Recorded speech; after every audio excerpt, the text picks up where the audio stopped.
உங்களுக்கு அமைதி உரித்தாக அன்பர்களே, மரியன்னையின் ஓராண்டில் வீடியோ ஒலி விவிலிய வாசிப்பு திட்டத்தின் 340ஆம் நாளுக்கு உங்களை அன்புடன் வரவேற்கிறோம். இன்றைக்கி நம்ம கவுண்டவுனினுடைய 25ஆம் நாளில் இருக்கிறோம் அன்பர்களே. இன்னும் 25 days to go. இன்றைக்கி நம்ம திருத்தூதர்கள் பணியில் 19ஆம் அதிகாரமும் 2 கொரிந்தியரில் 1ஆம் அதிகாரமும் 2ஆம் அதிகாரமும் நம்ம வாசிப்போம். இன்றைக்கி நம்ம 2 கொரிந்தியர் புத்தகத்தை ஆரம்பிக்க போகிறோம். நீதிமொழிகள் 28 22ஆம் வசனத்திலிருந்து 24ஆம் வசனம் வரைக்கும் வாசிக்க போகிறோம். முதலே புனித பவுலினுடைய ஸ்ட்ராட்டஜி நம்ம ஏற்கனவே பார்த்தோம். பெரிய நகரங்களுக்கு போகணும், அங்கே ஒரு நற்செய்தி அறிவிப்பார். அந்த நற்செய்தி மற்ற அதை சுற்றி இருக்கக்கூடிய சின்ன சின்ன நகரங்களுக்கு போகிறோம். இப்போ உதாரணத்துக்கு நம்ம சென்னையில் போயிட்டு நம்ம ஒரு விஷயத்த செஞ்சோம் அப்படின்னாக்க அதை சுற்றி இருக்கக்கூடிய சின்ன சின்ன பகுதிகளுக்கு அதை பரவ ஆரம்பிக்கும். ஸோ அந்த மாதிரி புனித பவுல் அவர் இன்றைக்கி எபேஸ் நகரத்துக்கு போகிறார் நம்ம. ஸோ எபேஸ் ஒரு மிகப்பெரிய ஒரு சிட்டி, ஒரு நகரம். ஸோ அவர் டைமில் இந்த 3வது நற்செய்தி பரப்பு பணியில் அவர் எபேஸுக்கு போய் அங்கே கிட்டத்தட்ட ஒரு 3 வருடங்கள் 2லேருந்து 3 வருடங்கள் அவர் அங்கேயே தங்கி அவர் ஊழியம் பண்ணுறார் நம்ம, நற்செய்தி அறிவிக்கிறார். ஸோ இதன் வழியாக அவர் எபேஸில் போய் இதை செய்யும்போது அவர் ஆசியா கண்டத்திற்கு, அதாவது இப்போ இருக்கிற துருக்கி நாட்டுக்கு அவர் நற்செய்தி கொண்டு வருகிறார். ஸோ அவர் எப்போது அங்கே மாசிதோனியாவுக்கு, கலாத்தியருக்கு உள்ளே போகிறாரோ, பிலிப்பி, தெஸ்லோனிக்கா இங்கெல்லாம் போகிறப்பெல்லாம் அவர் ஐரோப்பாவுக்கு கொண்டு போகிறார். ஸோ அவர் இங்கே வரும்போது, எபேஸ் நகரத்துக்கு வரும்போது அவர் நற்செய்தியை ஆசியா கண்டத்திற்கு கொண்டு வருகிறார் என்பதே. ஸோ இன்றைக்கி நம்ம வேறு என்ன பார்க்க போகிறோம் அப்படின்னாக்கா, திருப்பண்டங்கள், புனிதர்களினுடைய ரெலிக்ஸ் இருக்குது பாருங்கள், அவங்க பயன்படுத்தின அந்த பொருட்கள் அல்லது அவங்களுடைய உடலினுடைய ஒரு பாகங்கள், இதெல்லாம் எவ்வளோ பவர்ஃபுல்லானது. இதுக்கு நம்ம வணக்கம் செலுத்தலாம். இதன் வழியாக அற்புதங்களும் அடையாளங்களும் நடக்கும், ஜபங்கள் கேட்கப்படும் அப்படின்றதுக்கு எல்லாத்துக்குமே நம்ம இன்றைக்கி ஆதாரம் பார்க்க போகிறோம். இன்னும் நிறைய பிரிந்து போன சகோதரர்கள் இந்த கேள்வி கேட்குறாங்க. ஸோ நமக்கு தெரியணும், ஏற்கனவே நம்ம பார்த்துட்டோம், பேதனுடைய நிழல் கூட பவர்ஃபுல்லாக இருந்துச்சு அப்படின்னு பார்த்தோம். இன்றைக்கி ரொம்ப ஸ்பெசிஃபிக்காக திருப்பண்டங்களுக்கு நம்ம இன்றைக்கி பார்க்க போகிறோம். அதுவும் 2ஆம் தர திருப்பண்டங்கள். முதல் தர திருப்பண்டத்துக்கு நம்ம பேதுருவின் நிழல் பார்த்துட்டோம். 2ஆம் தர திருப்பண்டங்களுக்கு நம்ம வணக்கம் செலுத்தலாம் இது அப்படின்றதுக்கு இன்றைக்கி நம்ம ஆதாரம் பார்க்க போகிறோம். அது மட்டும் இல்லை, இன்றைக்கி ரொம்ப ஒரு சுவாரஸ்யமான ஒரு நிகழ்வு அன்பர்களே. யூதர்கள் ஞானஸ்தானம் வாங்காமல், ஆண்டவர் இயேசுவை தெரிந்து கொள்ளாமல், ஆண்டவர் இயேசு பெயரை பயன்படுத்தி பவுல் பிரசங்கம் செய்கிற அந்த இயேசுவின் பெயரால்னு சொல்லி பேயை ஓட்ட ட்ரை பண்ணுவாங்க அன்பர்களே. இன்றைக்கி என்ன நடக்கும்ன்றதை மட்டும் நீங்கள் பாருங்கள். இன்னொரு சிரிப்பான ஒரு பகுதி இது. ஸோ ரொம்ப நகைச்சுவான ஒரு பகுதி இது. அதில் ஒரு டைலாகும் இருக்குது. அந்த பேய்கள் ஒரு டைலாக் சொல்லும். அந்த பதிலை நம்ம அதுக்கான விளக்கத்தை விளக்குறையில் பார்க்கலாம். அது மட்டும் இல்லை, இன்றைக்கி இதெல்லாம் நடந்துக்கிட்டு இருக்கும்போது ஒரு மிகப்பெரிய ஒரு கிளர்ச்சியை தெமெத்ரி அப்படின்ற ஒருத்தர் இந்த சிலைகளை செஞ்சு விற்கிறவர் ஏற்படுத்துவார் நண்பர்களே. ஏன்னா இப்போ இந்த பவுல் பிரசங்கம் செய்கிற இந்த நற்செய்தி கிறிஸ்தவர்களாக எல்லாரையும் மாற்றுறதுனால எல்லாம் சிலை வழிபாடை விடுறாங்க. ஸோ அந்த டைமில் சிலை வழிபாடு தானே மெயினாக இருந்துச்சு, உண்மையாலுமே சிலைகளை வழிபடுறது. ஸோ அதிலிருந்து மனமாற்றம் அடைகிறப்ப உடனே இவங்களுடைய பிஸ்னஸ் எல்லாம் போகுது அப்படின்றப்ப அது ஒரு மிகப்பெரிய ஒரு பிரச்சனையாக இருக்குது. ஸோ இப்போ உதாரணத்துக்கு இதை நம்ம இப்போ டிரான்ஸ்லேட் பண்ணோம். ஒரு எக்ஸாம்பிள், அதில் மிகப்பெரிய ஒரு இண்டஸ்ட்ரி இந்த போனோகிராஃபிக் இண்டஸ்ட்ரி, இந்த தவறான படங்களை பார்க்கறது. இப்போ ஒருவேளை கிறிஸ்தவர்களாகிய நம்ம ஒரு கரெக்டான ஊழியம் பண்ணோம் அப்படின்னா, இப்படிப்பட்ட இந்த தவறான படங்களை பார்க்குறது எல்லாரையும் விட ஆரம்பிச்சிட்டாங்க வச்சுக்கோங்களேன்.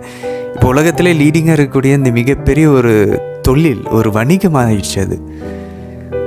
ஸோ இந்த படங்கள், இந்த தவறான படங்களை பார்க்கறதெல்லாம் விட்டுட்டாங்க அப்படின்னாக்க அந்த இண்டஸ்ட்ரி உடைய ஆரம்பிச்சிடும் பாருங்கள். ஸோ இப்போ நமக்கு எது ஒரு சிலை வழிபாடு, இந்த தவறான படங்கள். அப்போ இது நமக்கு இருக்கக்கூடிய, நம்ம கலாச்சாரத்தில் இருக்கக்கூடிய ஒரு சிலை. அவர் காலத்தில் சிலையே உண்மையாலுமே வழிபடுற ஒரு சிலை வழிபாடு இப்போ அதுவும் இருக்குது.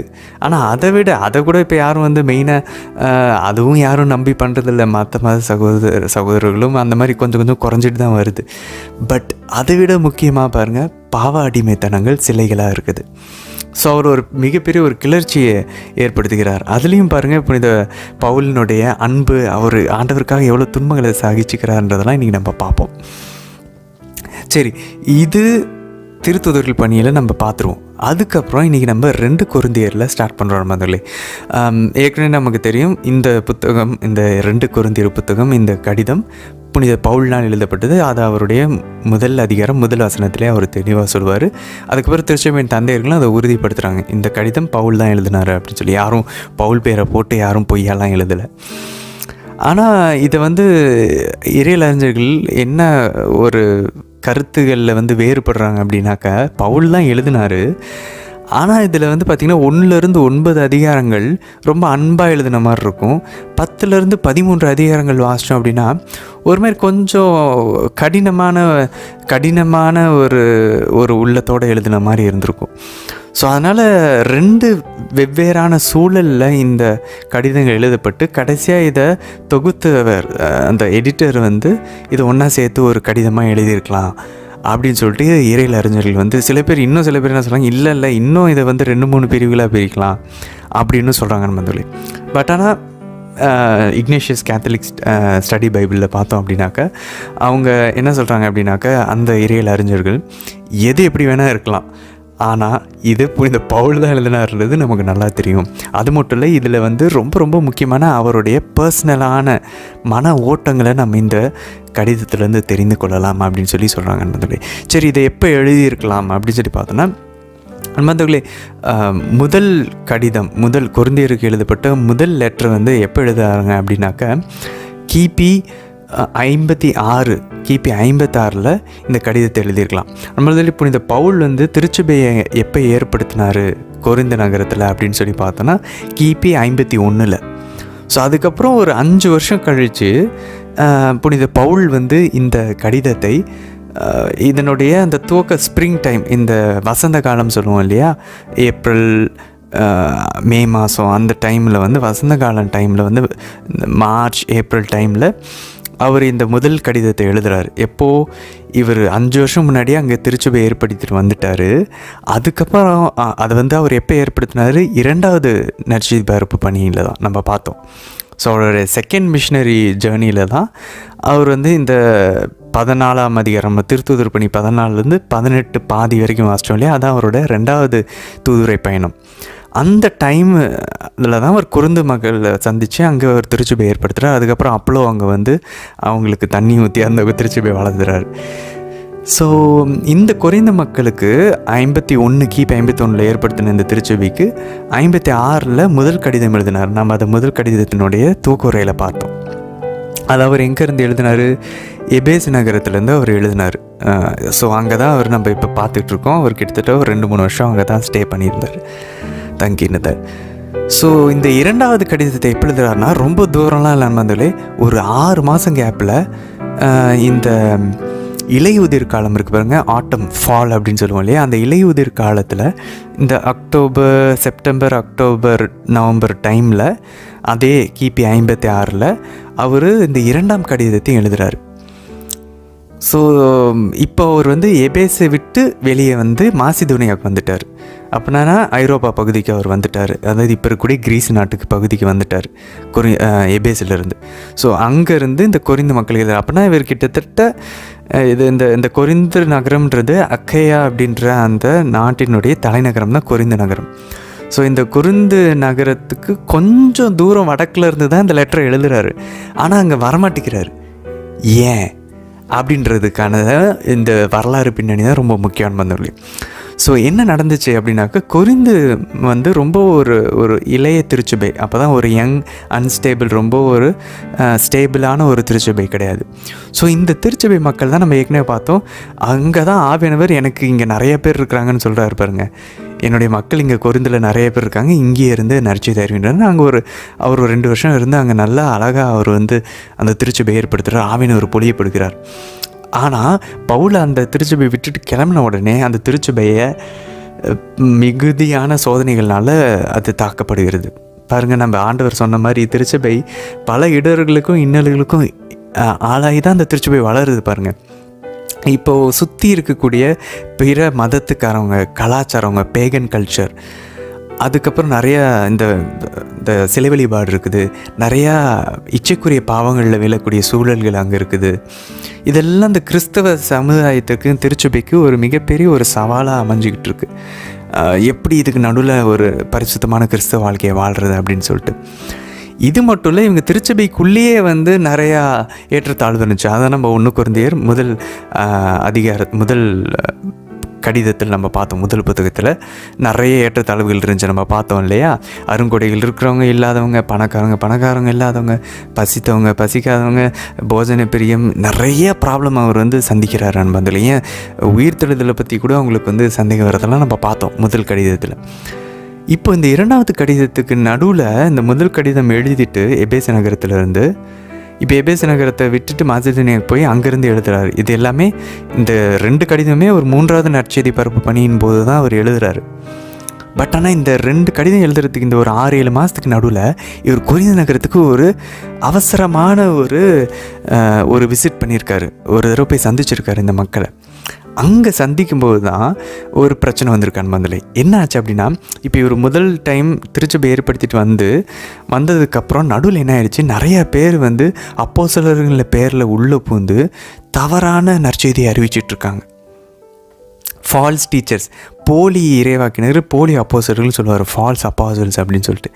இவங்க போய் தான் இந்த கொரிந்து மக்களுக்குள்ளே நிறைய தீமைகளை விதைச்சிட்டு, குறிப்பாக பவுலுக்கும் கொரிந்து மக்களுக்கும் இடையவே நிறையா முரண்பாடுகளை ஏற்படுத்தி விட்டு வந்துடுறாங்க.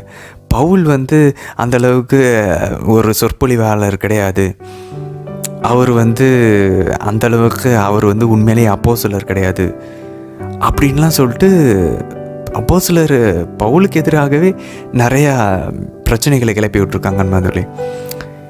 இதில் இவர் நடுவில் வந்து இந்த ஒரு திடீர்னு ஒரு சின்ன ஒரு ஷார்ட்டான ஒரு சந்திப்பு செஞ்சார் தெரியுமா?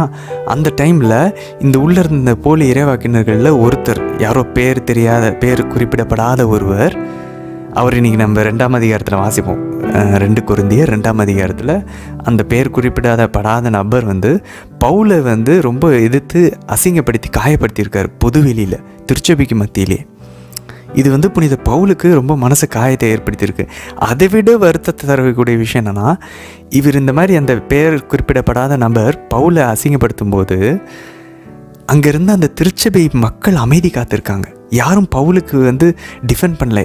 பவுல் தான் அந்த திருச்சபை ஏற்படுத்தினார், அவங்களுடைய ஆவிக்குரிய தந்தை. ஆனால் அவங்கள யாரும் டிஃபெண்ட் பண்ணாதுன்றப்ப பவுல் ரொம்ப மனசு உடஞ்சி போயிடுறார். அதனால தான் அவர் வந்து திரும்பி வரணும்னு நினைக்கும் போது, நான் வந்து நான் வரல. அதனால தான் இன்றைக்கி நம்ம முதல் அதிகாரத்தில் வாசிப்போம். 2 கொரிந்தியர் முதல் அதிகாரத்தை நான் திரும்பி வரணும்னு நினச்சேன், ஆனால் நான் வர வேணான்னு முடிவு பண்ணிட்டேன். நான் 2 முறை அவங்கள வந்து சந்திக்கணும்னு நினச்சேன். ஆனால் அதாவது அவர் வரும்போது மாசிதோனியாவுக்கு போகிறதுக்கு முன்னாடி இங்கே வந்து சந்திச்சுட்டு போயிட்டார் 2வது தூதுத்துறை பயணத்தில். இப்போ 3வது தூதுத்துறை பயணத்தில் அவர் இந்த ஷார்ட்டான விசிட் டைமில் இந்த மாதிரி காயங்கள் ஏற்பட்டதுனால நான் திரும்பவும் வர விரும்பலை, கொஞ்சம் காலம் தாழ்த்திட்டு இந்த டென்ஷன்லாம் குறைஞ்சிட்டு இந்த பிரச்சனை சலசலப்புலாம் குறைஞ்சதுக்கப்புறம் நான் வரலான்னு முடிவு பண்ணுறேன் அப்படின்னு சொல்லி இன்றைக்கி அவர் எழுதுவார். ஸோ அதை நம்ம இன்றைக்கி கடிதத்தில் வாசிப்போம். ஸோ இந்த முதல் கடிதம் எழுதிட்டு ஒரு சின்ன ஷார்ட் விசிட் பண்ணப்போ அவர் காயப்படுத்தப்படுகிறார் அந்த ஒரு பேர் குறிப்பிடப்படாத நபர்னால். ஸோ இந்த காயம், அங்கே இருக்கக்கூடிய இந்த சலசலப்பு, இப்போ பவுலுக்கும் கொரிந்து மக்களுக்குமே ஒரு முரண்பாடு, ஒரு பிளவு ஏற்படுத்தி விட்டுட்டார். அங்கே இருக்கக்கூடிய அந்த போலி இறைவாக்கினர்கள் அதில் ஒருத்தர் ரொம்ப கொடூரமாக காயப்படுத்திட்டார். இப்போது அந்த சலசலப்பை குறைக்கிறதுக்காக அவருடைய அப்போஸ்தலர்ன்ற அதிகாரத்தை அவர் வந்து டிஃபெண்ட் பண்ணணும், அதை அவர் வந்து பாதுகாக்கணுன்றதுக்காக தான் இந்த 2வது கடிதத்தை எழுதுகிறார். இப்போ புரிஞ்சான் மாதிரி முதல் கடிதம் கொரிந்து மக்களில் இருக்கிற பிரச்சனைகளை தீர்க்கிறதுக்கு, 2வது கடிதம் அவருக்கும் கொரிந்து மக்களுக்கு இருக்கக்கூடிய பிரச்சனைகளை தீர்க்கிறதுக்கு. பாருங்களேன், இன்றைக்கும் கூட இதை ஒரு பங்கு ஃபாதருக்கும் ஒரு பிஷப்புக்கும் மறைமாவட்ட ஆயர்களுக்கும், இங்கே உண்மையாலுமே பங்கு ஃபாதரும் ஆயர்களும் அந்த கன்னியர்களும் தப்பு பண்ணியிருக்கலாம். ஆனால் பவுல் இங்கே தப்பே பண்ணல. ஆனாலும் அவரை வந்து அவருக்கு எதிராக அவர் ஒன்றும் இல்லை, அது வேஸ்ட், இது அதுன்னு சொல்லி அவருக்கு எதிராக எல்லாம் கிளப்பி விட்ருக்காங்க. இதுக்கு பின்னாடி சாத்தானும் இருக்கிறான் பாருங்களேன். சாத்தானுடைய அதனால தான் இந்த 2வது கடிதத்தில் அதிகமாக சாத்தானை பற்றி, சாத்தானினுடைய திட்டங்கள், சதி திட்டங்களை பற்றி புனித பவுல் அடிக்கடி குறிப்பிடுவார் இந்த 2வது திருமுகத்தில் அன்பதோடைய. ஸோ அதனால தான் நிறைய பேர் என்ன ஆவாங்க, இந்த முதல் 9 அதிகாரங்களில் இதை பற்றி அவரே டிஃபெண்ட் பண்ணுவார். அதுக்கப்புறம் 10லேருந்து 13 பார்த்திங்கன்னா ஒரு சில பேர் வந்து கொஞ்சம் பாதி பேர் இல்லை பவுல் சொல்கிறது கரெக்ட் தான், நாங்கள் வந்து அவரை ஏற்றுக்கொள்கிறோம் அப்படின்னு சொல்லிட்டு ஒரு சில பேர் ஏற்றுக்கொள்கிறார்கள் புனித பவுலை. ஆனாலும் ஒரு சில பேர் கடின உள்ளத்தோட இன்னமும் பவுலுக்கு எங்கேருந்து அந்த அதிகாரம் வந்துச்சு, அவர் 12 பேர்த்தில் ஒருத்தர் இல்லை அப்படின்னு சொல்லிட்டு அவரையும் வந்து எதிர்க்கிறவங்களுக்கு 10லேருந்து 13 ரொம்ப கொஞ்சம் கடினமான சொற்களை பயன்படுத்தி அவர் வந்து 10லேருந்து 13 அதிகாரங்களில் அவர் எழுதுறதை இன்றைக்கி பார்ப்போம் நண்பர்களே. ஸோ மெயினாக அப்போ அவர் எதுக்கு எழுதுறாரு, 5 ரீசன்ஸ்க்காக இந்த கடிதம் எழுதுறாரு. ஒன்று, அவருக்கும் கொரிந்த மக்களும் இருக்கிற உறவை பலப்படுத்தணுங்கிறதுக்காக. இந்த போலி அப்போஸ்தலர்கள் வந்து அவரை பற்றி தப்பாக சொன்னதெல்லாம் அவருடைய கேரக்டரை, அவருடைய இன்டெகிரிட்டியை, அவருடைய குணாதிசயத்தை பாதுகாக்கிறதுக்காக எழுதுறாரு முதல் கடிதம். 2வது கடிதம் வந்தவர்களே, இந்த அவருடைய அப்போஸ்தலிக்க அந்த அதிகாரத்தை யாரெல்லாம் சந்தேகப்படுறாங்களோ அதை அவர் தெளிவுபடுத்துகிறார். நான் கடவுளால் அனுப்பப்பட்டவன் தான், ஆண்டவர் இயேசுனால பர்சனலாக அனுப்பப்பட்டவன்னு சொல்லிட்டு அவரோட அப்போஸ்தல அதிகாரத்தை அவர் அங்கே வந்து காட்டுறார் நண்பர்களே. அதை வந்து அவர் எம்பித்து காட்டுகிறார், அதை வந்து நிரூபிக்கிறார். 3வது பார்த்தோம் அப்படின்னாக்க, ஒரு சில எருசலேமில் இருக்கக்கூடிய ஏழை கிறிஸ்தவர்களுக்கு பொருள் உதவியை கேட்டு, பண உதவியை கேட்டு அவர் இந்த கடிதத்தை எழுதுகிறார். அது 3வது காரணம். 4வது காரணம் நண்பர்களே, இந்த போலி இறைவாக்கினர்களை டைரெக்டாக அவர்களுக்கு வந்து தவறானவர்கள் அப்படின்றத கொரிந்து மக்களுக்கு புரிய வைக்கிறதுக்காக எழுதுறார். இந்த போலி இறைவாக்கினர்கள்ட்டேருந்து தப்பிச்சு ரொம்ப ஜாக்கிரதையாக இருந்துக்குங்க அப்படின்னு சொல்லிட்டு. அவர் திரும்பி வரும்போது அவர்களை அவர் வந்து விடமாட்டார் அப்படின்னு சொல்லி சொல்கிறார். 5வது காரணம் என்ன அப்படின்னு சொல்லி பார்த்தீங்கன்னாக்க, அவர் 3வது முறையாக, ஸோ ஃபஸ்ட்டு டைம் திருச்சபை ஏற்படுத்திட்டார், 2வது டைமு இந்த ஷார்ட்டாக அறக்க பறக்க வந்து ஒரு விசிட் பண்ணார். முதல் கடிதம் எழுதிட்டு வந்து விசிட் பண்ணியிருக்காரு. அப்போ தான் இந்த ப்ராப்ளம் பெருசாக இருக்குது. அதுக்கப்புறம் இப்போ இந்த கடிதத்தை எழுதுகிறாரு. இந்த 2வது கடிதத்தை எழுதிட்டு இப்போது அவர் வந்து 3ஆம் முறையாக நான் விசிட் பண்ண வரேன், அதுக்கு தயாரிக்கும் விதமாக கொரிந்து மக்களுக்கு இந்த எப்பயுமே அவர் பாருங்கள், ஒரு அவங்கள போய் சந்திக்கிறதுக்கு முன்னாடி அவங்கள தயாரிக்கும் விதமாக தான் அந்த கடிதத்தை எழுதுகிறார். ரோமுக்கும் அப்படி தான் எழுதினார். ஸோ அப்படிப்பட்ட ஒரு விஷயத்தை தான் நம்ம வந்து இங்கே பார்க்குறோம் அன்பர்களே. ஸோ இந்த கடிதம் வந்து ரொம்ப இதோடைய தீம் அண்ட் கேரக்டரிஸ்டிக்ஸ் பார்த்தோம் அப்படின்னா ரொம்ப டீப்பான எமோஷ்னலான ஒரு லெட்டர் அப்படின்னு சொல்லி சொல்கிறாங்க நண்பர்களே. இது வந்து அவருடைய தனிப்பட்ட ரொம்ப எமோஷ்னலான ஒரு உணர்வு சம்மந்தப்பட்ட ஒரு லெட்டர் அப்படின்னு சொல்லி சொல்கிறாங்க. அவருடைய இலகிய ஆவிக்குரிய தந்தை, ஒரு ஃபாதர், ஒரு ஸ்பிரிச்சுவல் ஃபாதர்னுடைய ஒரு அந்த எலசான மனசை, டெண்டர்னஸையும் காட்டுது. அதே நேரத்தில் அவர் எவ்வளோ விடாமுயற்சியோடு இருக்கிறார் அப்படின்றதையும் அது காட்டுது அன்பாந்தர்களே. அது மட்டும் இல்லை, ஒரு பெயின்ஃபுல்லான எக்ஸ்பீரியன்ஸு அவர் அந்த சந்திச்சார் தெரியுமா. அதனுடைய அந்த ஹைஸ் அண்ட் லோஸ், அதனுடைய உச்சம் ஸ்டார்டிங்கில் பார்த்தோம் அப்படின்னாக்க அவர் வந்து சந்தோஷமாக இருப்பார், எல்லா கொரிந்த மக்களும் திரும்பி வராங்கன்னு. அதுக்கப்புறம் மேபி அவர் லெட்டர் எழுதிட்டு இருக்கும்போது ஒரு சில பேர் வந்து அங்கே அப்டேட் கொடுத்துருக்கலாம். கொரிந்த மக்கள் வந்து இன்னும் ஒரு சில பேர் வந்து உங்களை ஏற்றுக்க மாட்டேங்கிறாங்க அப்படின்றப்ப அவர் கொஞ்சம் கோவப்பட்டு கொஞ்சம் கடினமாக 10ஆம் அதிகாரத்துலேருந்து 13 அதிகாரங்களில் அவருடைய ஒரு தாழ்வான பகுதியில் எழுதுகிறாரு, மனசு தாழ்மையான பகுதியில். ஸோ அவர் என்ன பண்ணுறாரு, இந்த சொற்பொழிவினுடைய அந்த ரெட்டாரிக்கல் ஆர்ட்டை பயன்படுத்தி அவர் என்ன பண்ணுறாரா, அவருக்கு எதிராக இருக்கக்கூடிய இந்த போலி அப்போஸ்தலர்களை பற்றின அந்த விஷயங்களையும் அவர் வந்து அங்கே குறிப்பிடுகிறார். அவங்க வந்து போலியானவங்க அப்படின்றதைய நிரூபிக்க ட்ரை பண்ணுறாரு. ஸோ அதே நேரத்தில் அவர் வந்து ஒரு அப்பாலஜெட்டிக் லெட்டர் ஆகும். ஸோ நீங்கள் வந்து இதுதான் உண்மையான நற்செய்தி, நீங்கள் வந்து என்ன நீங்கள் நம்புங்க, நான் கடவுளால் அனுப்பப்பட்டவன், நான் கொடுக்குறேன், இதுதான் உண்மையான நற்செய்தி, என்னோடய அப்போஸ்தல அதிகாரத்தை நம்புங்க அப்படின்ற மாதிரியும் அவர் இந்த கடிதத்தை எழுதுகிறார் என்பது. ஸோ இதெல்லாம் நம்ம உள்ளே பார்க்கலாம். இந்த கடிதத்தை வாசிக்கும் போது அவர் ஏன் பேசுகிறார், எதுக்கு பேசுகிறார் அப்படின்றது எல்லாத்தையும் அன்பந்தங்களே. ஸோ அவர் அடிக்கடி அவருடைய அதிகாரத்தை பற்றி பேசும்போது அவரையே போஸ்ட் பண்ணணும்னு நினைக்கல. குறிப்பாக அவர் வந்து இன்றைக்கி பாருங்கள், மோசேவோட 3ஆம் அதிகாரத்தை நம்ம நாளைக்கு வாசிப்போம். மோசே எப்படி இஸ்ரேல் மக்களுக்கு இருந்தாரோ ஒரு ஆயினை போல், அதே போல் நான் இருக்கிறேன் அப்படின்னு சொல்லிட்டு அதே கடவுள் தான் என்னை அனுப்புனார் அப்படின்னு சொல்லும்போது ஏதோ ஒரு பெருமை பாராட்டுற மாதிரி இல்லை, அவருடைய அதிகாரத்தை கேள்வி கேட்கறதுக்கு அவர் பதில் கூறுறது தான் அவர் செய்கிறாரு அப்படின்னு சொல்லி சொல்கிறாங்க அன்பந்தவர்களே, இறையியல் அறிஞர்கள். அது மட்டும் இல்லை, அவர் என்ன சொல்கிறார் அப்படின்னாக்கா, அங்கே மோசேவனுடைய அந்த அவருடைய பணியினால் இறப்பு வந்துச்சு இஸ்ரேல் மக்களுக்கு. ஆனால் என்னுடைய பணியினால உங்களுக்கு ஆவினவர், வாழ்வு தரக்கூடிய ஆவினவர் தானே கிடச்சிருக்காங்க. நீங்கள் அதை நினச்சி பார்க்கல. உங்களுக்கு கிடச்சிருக்கக்கூடிய கொடைகள், அருங்கொடைகள், நற்பண்புகள், இதெல்லாம் நான் உங்களுக்கு ஏமலியாக தானே ஆண்டவர் கொடுத்தாரு. என்னை நீங்கள் ஏற்றுக்கொள்ள மாட்டேங்கிறீங்களே அப்படின்னு சொல்லி அந்த ஒரு மனப்பாங்கில் அவர் எழுதுறத, நீங்கள்லாம் உயிர் வாழ்ந்துட்டுருக்கு குருந்து திருச்சபை என்னுடைய இந்த அப்போஸ்தலிக்க பணியினுடைய ஒரு ஆதாரமாக இருக்குது, ஆனால் நீங்கள் ஏன் ஏற்றுக்க மாட்டேங்கிறீங்க அப்படின்னு சொல்லி அவர் சொல்கிற மாதிரி இந்த லெட்டர் இருக்கும் அப்படின்னு சொல்லி சொல்கிறாங்க நண்பர்களே. அது மட்டும் இல்லை, அவருடைய சொந்த இப்போ அவர் நிரூபிக்க ட்ரை பண்ணுறாரு, நான் உண்மையிலேயே உங்கள் மேலே அன்பு செலுத்துகிறேன் அப்படின்றத நிரூபிக்கிறதுக்காக தான் இந்த 2 கொரிந்தியரில் அவருடைய பாடுகளை திரும்பவும் குறிப்பிடுவார் நண்பர்களே. 1ஆம் அதிகாரத்தில் வாசிப்போம், 2ஆம் அதிகாரத்தில், 4ஆம் அதிகாரம், 6ஆம் அதிகாரம், 7ஆம் அதிகாரம், 11ஆம் அதிகாரத்தில், குறிப்பாக 11ஆம் அதிகாரத்தில் ரொம்ப உச்சக்கட்டமாக அவர் கிட்டத்தட்ட ஒரு 7 வசனங்கள் அவருடைய பாடுகள், கிட்டத்தட்ட 20 பாடுகள் அவர் வரிசை செய்டுவார் நண்பர்களே. ஸோ நான் இப்படி என்ன சொல்கிறது, கரணம் தப்புனா மரணன்ற மாதிரி ஒவ்வொரு நாளும் தண்டனை தீர்ப்பு, மரண தண்டனைக்குள்ளாக்கப்பட்ட மாதிரி நான் உழைச்சிக்கிட்டு இருக்கிறது உங்கள் மேலே இருக்கிற அன்பில், ஆண்டவர் மேலே இருக்கிற அன்பில், ஆண்டவர் என்னை அனுப்புனாருன்ற அந்த ஒரு ஆவியினுடைய அந்த அருள் பொழிவை பெற்றதுனால தான் இப்படி என்னால் செய்ய முடியுது அப்படின்னு சொல்லி அவர் சொல்கிறார் நண்பர்களே. ஸோ அதனால் அவரையே பெருமை பாராட்டிக்கல, கடவுளுடைய அருள் அவர் வழியே செயல்பட்டுருக்கு அவருடைய பலவீனத்தில் அப்படின்றத அவர் இந்த கடிதத்தின் மூலிமா காட்டப்போகிறார். ஸோ எந்த வகையிலையும் அவர் பெருமை பாராட்டுறாரு நம்ம நினைக்கக்கூடாது நண்பர்களே. அது மட்டும் இல்லை, அவர் நெக்ஸ்ட் டைம் கொரிந்து மக்களை சந்திக்கும் போது அவர் அவருடைய அதிகாரத்தை பயன்படுத்தி அவங்கள ஒழுங்குபடுத்தாமல் அன்பின் வழியாக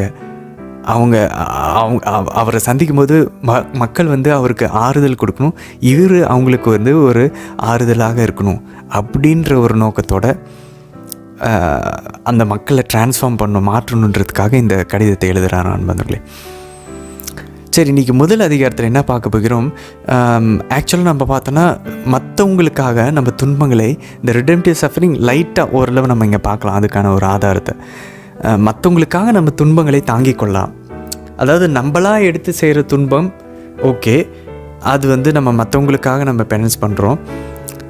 ஆனால் அதே நேரத்தில் கடவுள் அனுமதிக்கக்கூடிய சிலுவைகளை, நம்ம வாழ்க்கையில் அன்றாட வாழ்க்கையில் வர சிலுவைகளை, கஷ்டங்களை, மாதம் இதுதான் ஃபாத்திமாலையும் சொல்கிறாங்க, உங்கள் வாழ்க்கையில் நீங்கள் டெய்லி உங்கள் ரொட்டீனில் உங்கள் கடமையில் வரக்கூடிய துன்பங்களை உங்களுடைய பாவத்துக்காகவோ இல்லை மற்றவர்களுடைய பாவத்துக்கு பரிகாரமாகவும் மனமாற்றத்துக்காகவும் நீங்கள் ஒப்பு கொடுக்கலாம். ஸோ இதுதான் ரிடெம்ப்டிவ் சஃபரிங் என்பதில்லை, மீட்பு தரக்கூடிய ஒரு பரிகார செயல், ஆண்டவருடைய சிலுவை மரணத்தோடு நம்மளுடைய துன்பங்களை இணைக்கிறது. ஸோ அதுக்கான ஒரு வசனத்தை நம்ம பார்ப்போம். அது மட்டும் இல்லை, புனித பவுல் இன்னைக்கு அழகா அவர் வாழ்க்கையில் ஏன் துன்பம் வருது அப்படின்றதுக்கு அவர் ஒரு ரீசன் சொல்லுவார் நண்பர்களே. இப்போ நம்மளோட வாழ்க்கையிலையும் தடைகள் இருக்குது, கஷ்டங்கள் இருக்குன்னா நம்ம அதை எப்படி பார்க்குறோம்? ஏன் ஆண்டவர் இப்படி செய்ய மாட்டேங்கிறாரு, ஏன் செய்ய மாட்டேங்க, இவ்வளோ தான் நம்ம கேட்டுட்ருக்கோம். ஆனால் பவுல் கொஞ்சம் ஆழமாக போய் அவர் ஆண்டவர் மேலே இருக்கக்கூடிய அன்புனால் அவரால் கொஞ்சம் ஆழமான ஒரு காரணத்தை பார்க்க முடியுது அவரோட வாழ்க்கையில். அது என்ன காரணம்னு சொல்லி நீ நம்ம பார்ப்போம். ரொம்ப சிம்பிளாக சொல்லணும்னா, நான் இப்போ தோக்குறையிலே சொல்லிடுறேன், கடவுளை சார்ந்திருக்கும், அவர் இருக்கிறாரு, அவர் நம்மளை விடுவிக்கிறாரு, அவர்கிட்ட இருந்தால் எல்லா நன்மைகளும் வருது, அவருடைய பிரசன்னத்தை உணர்றதுக்காகவும், இந்த 2 காரணம், அவர் இருக்கிறாருன்றதை உணர்றதுக்காக, அவர்கிட்ட இருந்தால் எல்லாமே வருதுன்றதுக்காகவும், 2வது அவரே நம்ம சார்ந்து இருக்கணும். நம்மளை நம்பிட்டு நம்ம போனால் நம்ம தலைக்கணத்தில் போயிட்டு தவறாக முடிஞ்சிடும். அவரை சார்ந்து இருக்கணும், அவர் இருக்கிறாரு, அவர்கிட்ட இருந்தால் எல்லா நன்மையும் வருதுன்ற இந்த 2 காரணத்தை புரிந்து கொள்றதுக்கு தான் கடவுள் சில சமயத்தில் நமக்கு அந்த துன்பங்களை அனுமதிக்கிறார். ஸோ அவரோட வாழ்க்கையில் வந்த துன்பத்தையும் அவர் அப்படி தான் பார்க்குறார். அது மட்டும் இல்லாமல் புனித பவுல் ஜென்ரலாக அவர் பெருமை பாராட்டுறது எதுக்கு பெருமை பாராட்டுறோன்னா, நான் கிறிஸ்துவில் பெருமை பாராட்டுன்னு, I will boast in the lord அப்படின்னுவார். ஆண்டவரில் நான் மகிமை அடைகிறேன், பெருமை பாராட்டுறேன் அப்படின்னு சொல்லுவார். 2வது பார்த்திங்கன்னா, கிறிஸ்துவினுடைய அந்த சிலுவையில் நான் பெருமை பாராட்டுறேன் அப்படின்னு சொல்லுவார் அன்பர்களே. I boast in the cross of Christ அப்படின்னு சொல்லி. மூணாவது பார்த்திங்கன்னா அவருடைய பலவீனத்தில் நான் பெருமை பாராட்டுறேன் அப்படின்னுவார்.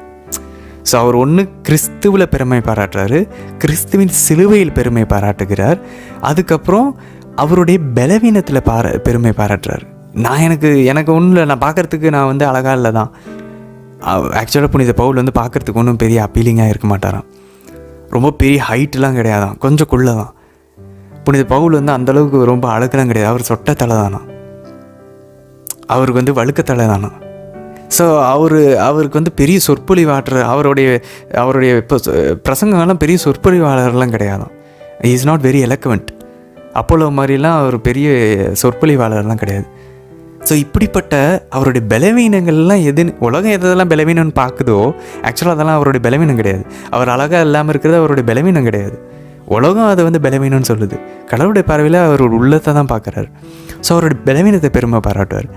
நாலாவது பார்த்திங்கன்னா அவர் கிறிஸ்துவுக்காக படக்கூடிய துன்பங்களை அவர் பெருமை பாராட்டுவார். நான் ஆண்டவருக்காக இவ்வளோ துன்பங்கள் படுறேன்யா அப்படி சொல்லி, எதுக்கு மற்றவங்களுக்கு அது ஒரு உற்சாகத்தை கொடுக்கறதுக்கு. அஞ்சாவது பார்த்திங்கன்னா விசுவாசிகளுடைய நம்பிக்கை, அவங்களுடைய எதிர்நோக்கு, அவங்க தளரா மனசோடு இருக்கிறது, விடாமுயற்சியோடு இருக்கிறது, விசுவாசத்தில் நிலைச்சு நிற்கிறத அவர் பெருமை பாராட்டுவார். ஸோ இந்த 5 விஷயங்களை தான் அவர் பெருமை பாராட்டுவார் ஜென்ரலாக புனித பவுல் அவருடைய கடிதங்களில் பார்த்தோன்னா. ஆனால் இன்றைக்கி அவர் வேறு ஒரு விஷயத்த அவரை பற்றி பர்சனலாக அவர் பெருமை பாராட்டுவார். அது என்ன அப்படின்றத இன்றைக்கி நீங்கள் கவனிக்க ட்ரை பண்ணுங்கள், நம்ம விளக்குறையில் பார்க்கலாம். ஸோ 2ஆம் அதிகாரத்தில் பார்த்தோன்னா அவர் ஏன் வரல அப்படின்றத அவர் எக்ஸ்பிளைன் பண்ணுவார் அன்பர்களே. அதே மாதிரி அவர் 3ஆவது டைம் வர்றது அவர் எதிர்பார்க்குறத பற்றி அவர் பேசுவார். அதே போல் மன்னிக்கிறத பற்றி பேசுவார். அந்த பெயர் குறிப்பிடப்படாத ஒருத்தர் வந்து கிளர்ச்சி செஞ்சார் இல்லையா, பவுலை பற்றி தப்பாக சொல்லி அவரை காயப்படுத்தினார் இல்லையா பப்ளிக்கில். ஸோ அவரை மன்னிக்க சொல்லி அவர் சொல்லுவார், நானும் அவரை மன்னிச்சிட்டேன் அப்படின்னு சொல்லி புனித பவுல் இன்றைக்கி சொல்கிறத பார்ப்போம். அதே போல் எனக்கு ரொம்ப பிடிச்ச ஒரு அழகான ஒரு டிஸ்கிரிப்ஷன் வந்து கிறிஸ்துவின் நறுமணம், aroma and fragrance of Christ அப்படின்வாங்க. ஆண்டவர் இயேசு கிறிஸ்துவனுடைய நறுமணமாக நம்ம இருக்கணும். ஸோ இந்த இமேஜரி எனக்கு ரொம்ப எப்பயுமே பிடிக்கும். ஸோ அதை வந்து இன்றைக்கி புனித பவுல் 2ஆம் அதிகாரத்தில் சொல்லுவார், நம்ம எங்கெங்கெல்லாம் போகிறோமோ அவங்க கிறிஸ்துவின் நறுமணத்தை வீச செய்யணுமா. ஸோ அதெல்லாம் தான் இன்றைக்கி நம்ம வந்து பார்க்க போகிறோம் அன்பர்களே. சரி, இன்றைய தினத்திற்கான விவிலிய பகுதிக்குள்ளே நம்ம ஜெபிச்சு உள்ள நுழையலாம். தந்தை, மகன், தூய ஆவியாரின் பெயராலே ஆமேன். தந்தையாம் யாவே இறைவனை அழைத்து ஜெபிப்போம். அருள் நிறைந்த அன்னை மரியே வாழ்க, ஆண்டவர் உம்முடனே, பெண்களுக்குள் ஆசி பெற்றவர் நீரே அம்மா. உம்முடைய திருவயிற்றின் கனியாகி இயேசு கிறிஸ்துவும் ஆசி பெற்றவரே. புனித அன்னை மரியே, இறைவனின் தாயே, பாவிகளாய் இருக்கிற எங்களுக்காக இப்பொழுதும் எங்கள் இறப்பின் வேளையிலும் வேண்டிக் கொள்ளும் அம்மா. ஆமேன். சுதனாகி ஆண்டவர் இயேசுவை அழைத்து ஜெபிப்போம். அருள் நிறைந்த அன்னை மரியே வாழ்க, ஆண்டவர் உம்முடனே, பெண்களுக்குள் ஆசி பெற்றவர் நீரே அம்மா. உம்முடைய திருவயிற்றின் கனியாகி இயேசு கிறிஸ்துவும் ஆசி பெற்றவரே. புனித அன்னை மரியே, இறைவனின் தாயே, பாவிகளாய் இருக்கிற எங்களுக்காக இப்பொழுதும் எங்கள் இறப்பின் வேளையிலும் வேண்டிக் கொள்ளும் அம்மா.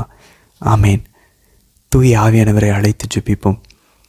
அருள் நிறைந்த அன்னை மரியே வாழ்க, ஆண்டவர் உம்முடனே, பெண்களுக்குள் ஆசி பெற்றவர் நீரே அம்மா.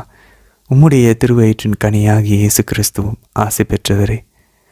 புனித அன்னை மரியே, இறைவனின் தாயே, பாவிகளாய் இருக்கிற எங்களுக்காக இப்பொழுதும் எங்கள் இறப்பின் வேளையிலும் வேண்டிக் கொள்ளும் அம்மா. ஆமேன். திருத்தூதர் பணிகள் அதிகாரம் 19. அப்போல்லோ கொரிந்தில் இருந்தபோது பவுல் மலைப்பாங்கான பகுதி வழியாக எபேசு வந்தார். அங்கு அவர் சில சீடர்களை கண்டு அவர்களை நோக்கி, நீங்கள் நம்பிக்கை கொண்டபோது தூய ஆவியால் ஆட்கொள்ளப்பட்டீர்களா என்று கேட்டார். அதற்கு அவர்கள், தூய ஆவி என்னும் ஒன்று உண்டு என்று கூட நாங்கள் கேள்விப்பட்டதில்லையே என்றார்கள். அவ்வாறெனில் நீங்கள் எந்த திருமுழுக்கை பெற்றீர்கள் என பவுல் கேட்க, அவர்கள், நாங்கள் யோவான் கொடுத்த திருமுழுக்கை பெற்றோம் என்றார்கள். அப்பொழுது பவுல் யோவான் மனம் மாறிய மக்களுக்கு திருமுழுக்கு கொடுத்து தமக்கு பின்வரும் இயேசுவிடம் நம்பிக்கை கொள்ளுமாறு கூறினார் என்றார். இதை கேட்ட மக்கள் ஆண்டவராகிய இயேசுவின் பெயரில் திருமுழுக்கு பெற்றனர். பவுல் அவர்கள் மீது கைகளை வைத்ததும் தூய ஆவி அவர்கள் மேல் இறங்கியது. அப்பொழுது அவர்கள் பரவச பேச்சு பேசினர், இறைவாக்கும் உரைத்தனர். அங்கு ஏறக்குறைய 12 பேர் இருந்தனர். பின்பு பவுல் தொழுகை கூடம் சென்றார். அங்கு அவர் 3 மாதங்கள் இறையாட்சி பற்றி துணிவுடன் மக்களோடு பேசி அவர்களோடு விவாதித்து அவர்களை நம்பச் செய்தார். சிலர் கடின உள்ளத்தோராய் நம்ப மறுத்து திரண்டிருந்த மக்கள் முன்னால் இந்நெறியை இகழ்ந்து பேசினர். அவர் அவர்களை விட்டு விலகி தம் சீடரை தனியே அழைத்துக் கொண்டு திறன்னு மன்றத்தில் நாள்தோறும் விவாதித்து வந்தார். 2 ஆண்டுகளாக இவ்வாறு நிகழ்ந்தது. ஆசியாவில் வாழ்ந்த யூதர், கிரேக்கர் அனைவரும் ஆண்டவரின் வார்த்தையை கேட்டனர். பவுல் வழியாய் கடவுள் அரும்பெரும் வல்ல செயல்களை செய்து வந்தார். அவரது உடலில் பட்ட கைக்குட்டைகளையும் துண்டுகளையும் கொண்டு வந்து நோயுற்றோர் மீது வைத்ததும் பிணிகள் அவர்களை விட்டு நீங்கும், பொல்லாத ஆவிகளும் வெளியேறும். சுற்றித் தெரிந்து பேயோட்டும் யூதர் சிலர் பொல்லாத ஆவி பிடித்திருந்தவர்கள் மீது ஆண்டவராகிய இயேசுவின் பெயரை பயன்படுத்த முயன்றனர். பவுல் அறிவிக்கின்ற இயேசுவின் பெயரால் நான் உங்களுக்கு ஆணையிடுகிறேன் என்று அவர்கள் கூறி வந்தார்கள். ஸ்கேவா என்னும் யூத தலைமை குருவுக்கு 7 மைந்தர்கள் இருந்தார்கள். அவர்கள் இவ்வாறு கூறிய போது பொல்லாத ஆவி அவர்களிடம் மறுமொழியாக, இயேசுவை எனக்கு தெரியும், பவுலையும் எனக்கு தெரியும், ஆனால் நீங்கள் யார் என்று கேட்டது. பொல்லாத ஆவி பிடித்தவர் அவர்கள் மீது துள்ளி பாய்ந்து அவர்களை தாக்கி அனைவரையும் திணறடிக்கவே அவர்கள் அந்த வீட்டை விட்டு காயமுற்றவராய் ஆடையின்றி தப்பி ஓடினர். எபேசில் குடியிருந்த யூதர், கிரேக்கர் அனைவருக்கும் இது தெரிய வந்தது. யாவரையும் அச்சம் ஆட்கொண்டது. அவர்கள் ஆண்டவர் இயேசுவின் பெயரை போற்றி பெருமைப்படுத்தினார்கள். நம்பிக்கை கொண்டோர் பலரும் தாங்கள் செய்த தவற்றை ஒப்புக்கொண்டு அறிக்கையிட்டனர். மாய வித்தைகளை செய்து வந்த பலரும் தங்கள் நூல்களை கொண்டு வந்து அனைவர் முன்பாகவும் அவற்றை சுட்டெரித்தனர். அவற்றின் விலை 50,000 வெள்ளிக்காசு என்று கணக்கிட்டனர். இவ்வாறு ஆண்டவரின் வார்த்தை ஆற்றல் பொருந்தியதாய் பரவி வல்லமையுடன் செயல்பட்டது. இவை நடந்த பின்பு பவுல் மாசிதோனியா, அக்காயா வழியாக எருசலேமுக்கு செல்ல வேண்டும் என்று தீர்மானித்தார். அதன் பின் ரோமையையும் பார்க்க வேண்டும் என்று தமக்குள் சொல்லிக் கொண்டார். எனவே தம் தொண்டர்களுள் திமோத்தேயு, எரஸ்து என்னும் இருவரையும் மாசிதோனியாவுக்கு அனுப்பிவிட்டு அவர் ஆசியாவில் சிறிது காலம் தங்கினார். அக்காலத்தில் கிறிஸ்தவ நெறியை குறித்து எபேசில் பெருங்கலகம் ஏற்பட்டது. தெமேத்திரியு என்னும் பெயருடைய தட்டான் ஒருவர் அங்கே இருந்தார். அவர் அர்த்தமி கோவிலின் வடிவத்தை வெள்ளியில் செய்வித்து அதனால் கைவினைஞர்களுக்கு மிகுந்த வருவாய் கிடைக்கச் செய்தார். இதே தொழில் செய்யும் அனைவரையும் அவர் ஒருங்கிணைத்து, தோழர்களே, இந்த தொழில் நமக்கு நல்ல வருவாயை தருகிறது என்பது உங்களுக்கு தெரியும். எபேசில் மட்டுமின்றி ஏறக்குறைய ஆசியா முழுவதிலுமே மனித கையால் செய்யப்பட்டவை தெய்வங்கள் அல்ல என்று தவறாக கூறி திரளான மக்களை இந்த பவுல் நம்பச் செய்து வருகிறார் என்பதை நீங்கள் கேட்கவில்லையா, பார்க்கவில்லையா? இது நமக்கு ஆபத்து விளைவிக்கும். நம் தொழிலும் மதிப்பற்று போகும். அதோடு பெருந்தேவதையான அர்த்தமியின் கோவில் கூட தன் பெயரை இழந்துவிடும். அது மட்டுமின்றி ஆசியா முழுவதும், ஏன் உலகம் முழுவதுமே வழிபடுகின்ற நம் தேவதையின் மாண்பும் மங்கி போகுமே என்றார். இதை கேட்டவர்கள் சீற்றம் நிறைந்தவர்களாய், எபேசின் அர்த்தமி வாழ்க என்று குரல் எழுப்பினார்கள். நகர் முழுவதும் குழப்பம் ஏற்பட்டது. மக்கள் அனைவரும் பவுலின் வழித்துணைவர்களாகிய காயு, அரிஸ்தர்க்கு என்னும் மாசிதோனியரை பிடித்து இழுத்துக் கொண்டு ஒருமிக்க அரங்கத்தை நோக்கி பாய்ந்தோடி சென்றனர். பவுல் மக்கள் கூட்டத்துக்குள் செல்ல விரும்பியும் சீடர்கள் அவரை போக விடவில்லை. அவருக்கு நண்பராயிருந்த ஆசிய ஆட்சியாளருள் சிலர் அவரிடம் ஆள் அனுப்பி அரங்கத்திற்குள் செல்ல துணிய வேண்டாம் என கேட்டுக்கொண்டனர். சபையில் குழப்பம் ஏற்பட்டிருந்ததால் சிலர் இப்படியும் சிலர் அப்படியுமாக கத்திக் கொண்டிருந்தனர். எதற்காக கூடி வந்திருக்கிறோம் என்றே பலருக்கு தெரியவில்லை. கூடியிருந்தவர்கள் அலெக்சாந்தரிடம் இது பற்றி பேசினர். யூதர்கள் அவரை முன்னுக்கு தள்ள அலெக்சாந்தர் கையால் சைகை காட்டி மக்களிடம் நிலைமையை விளக்க விரும்பினார். அவர் ஒரு யூதர் என்பதை அறிந்து மக்கள் அனைவரும் ஒரே குரலில் 2 மணி நேரம் எபேசின் அர்த்தமி வாழ்க என கத்தினர். நகர ஆணையர் மக்கள் கூட்டத்தினரை அமைதிப்படுத்தி, எபேசியரே, பெருந்தேவதையான அர்த்தமியின் கோவிலும் வானிலிருந்து விழுந்த அதன் சிலையும் எபேசு நகரில்தான் பாதுகாப்பாக இருக்கிறது என்பதை அறியாதோர் யார்? இதை எவரும் மறுக்க முடியாது. எனவே நீங்கள் அமைதியாயிருக்க வேண்டும். கண்மூடித்தனமாக எதையும் செய்து விடாதீர்கள். ஏனென்றால் நீங்கள் இழுத்து வந்திருக்கும் இவர்கள் கோவில் கொள்ளைக்காரர்களோ நம்முடைய தேவதையை பழித்துரைப்பவர்களோ அல்ல. எனவே தெமேத்திரியுக்கும் அவரோடுள்ள கைவினைஞர்களுக்கும் யார் மீதாவது வழக்கு உண்டானால் அவர்கள் நீதிமன்றம் கூடும் நாள்களில் ஆட்சியாளரிடம் அவர்களை அழைத்து சென்று அவர்களை பற்றி முறையிடட்டும்.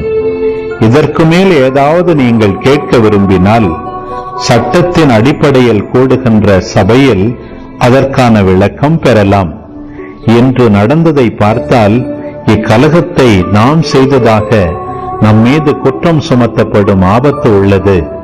மேலும் இந்த கலகத்துக்கு காரணம் எதுவும் இல்லை, காரணம் காட்டவும் நம்மால் முடியாது என்று கூறி சபையை கலைத்துவிட்டார். கொரிந்தியருக்கு எழுதிய 2ஆம் திருமுகம், அதிகாரம் 1. கொரிந்து நகரில் உள்ள கடவுளின் திருச்சபைக்கும் அக்காயா மாநிலம் முழுவதிலும் வாழும் இறைமக்கள் அனைவருக்கும் கடவுளின் திருவுளத்தால் கிறிஸ்து இயேசுவின் திருத்தூதனாயிருக்கும் பவுலும் சகோதரராகிய தீமோத்தேயுவும் எழுதுவது. நம் தந்தையாம் கடவுளிடமிருந்தும் ஆண்டவர் இயேசு கிறிஸ்துவிடமிருந்தும் உங்களுக்கு அருளும் அமைதியும் உரித்தாகுக. நம் ஆண்டவர் இயேசு கிறிஸ்துவின் தந்தை இரக்கம் நிறைந்த கடவுள். அவரே ஆறுதல் அனைத்துக்கும் ஊற்று. அவரை போற்றுவோம். கடவுள் எங்களுடைய இன்னல்கள் அனைத்திலும் எங்களுக்கு ஆறுதல் அளிக்கிறார். நாங்களே கடவுளிடமிருந்து ஆறுதல் பெற்றுள்ளதால் பல்வேறு இன்னல்களில் உழலும் மற்ற மக்களுக்கும் ஆறுதல் அளிக்க எங்களால் முடிகிறது. கிறிஸ்து நமக்காக மிகுதியாக துன்புற்றார். அதுபோல அவர் வழியாக நாம் மிகுதியான ஆறுதலும் பெறுகிறோம். ஆகவே நாங்கள் துன்புறுகிறோம் என்றால் அது உங்கள் ஆறுதலுக்காகவும் மீட்புக்காகவும் தான். நாங்கள் ஆறுதல் பெறுகிறோம் என்றால் அது உங்கள் ஆறுதலுக்காகவே. நாங்கள் துன்பங்களை பொறுத்துக் கொள்வதைப் போல நீங்களும் உங்கள் துன்பங்களை தளரா மனத்துடன் பொறுத்துக் கொள்வதற்கு இந்த ஆறுதல் ஆற்றல் அளிக்கிறது. நீங்கள் எங்கள் துன்பத்தில் பங்கெடுத்ததைப் போல் எங்களுடைய ஆறுதலிலும் பங்கு பெறுவீர்கள் என்பது எங்களுக்கு தெரியும். நீங்கள் இவ்வாறு செய்வீர்கள் என உறுதியாக எதிர்நோக்கி இருக்கிறோம். சகோதர சகோதரிகளே, ஆசியாவில் எங்களுக்கு நேரிட்ட இன்னல்களை பற்றி நீங்கள் அறிந்திருக்க வேண்டுமென நாங்கள் விரும்புகிறோம். அவை எங்களை அளவுக்கு மிஞ்சி வாட்டின, எங்களால் தாங்க முடியாத சுமையாக மாறின. இனி பிழைப்போம் என்னும் நம்பிக்கையே இல்லாமல் போயிற்று. எங்களுக்கு மரண தண்டனையே விதிக்கப்பட்டது போன்ற உணர்வு ஏற்பட்டது. நாங்கள் எங்களை அல்ல, இறந்தோரை உயிர்த்தெழச் செய்யும் கடவுளையே நம்பியிருக்க வேண்டும் என்பதற்காகவே இவ்வாறு நிகழ்ந்தது.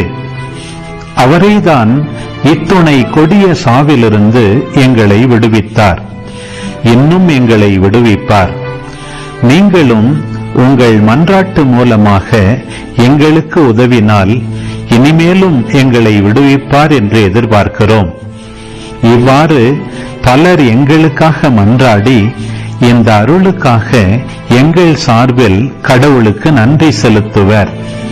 மக்களிடையே, குறிப்பாக உங்களிடையே மனித ஞானத்தின்படி நடவாமல் கடவுளின் அருளை சார்ந்து அவர் தரும் நேர்மையோடும் நாணயத்தோடும் நடந்து வந்தோம் என எங்கள் மனச்சான்று உறுதியாக சொல்லுகிறது.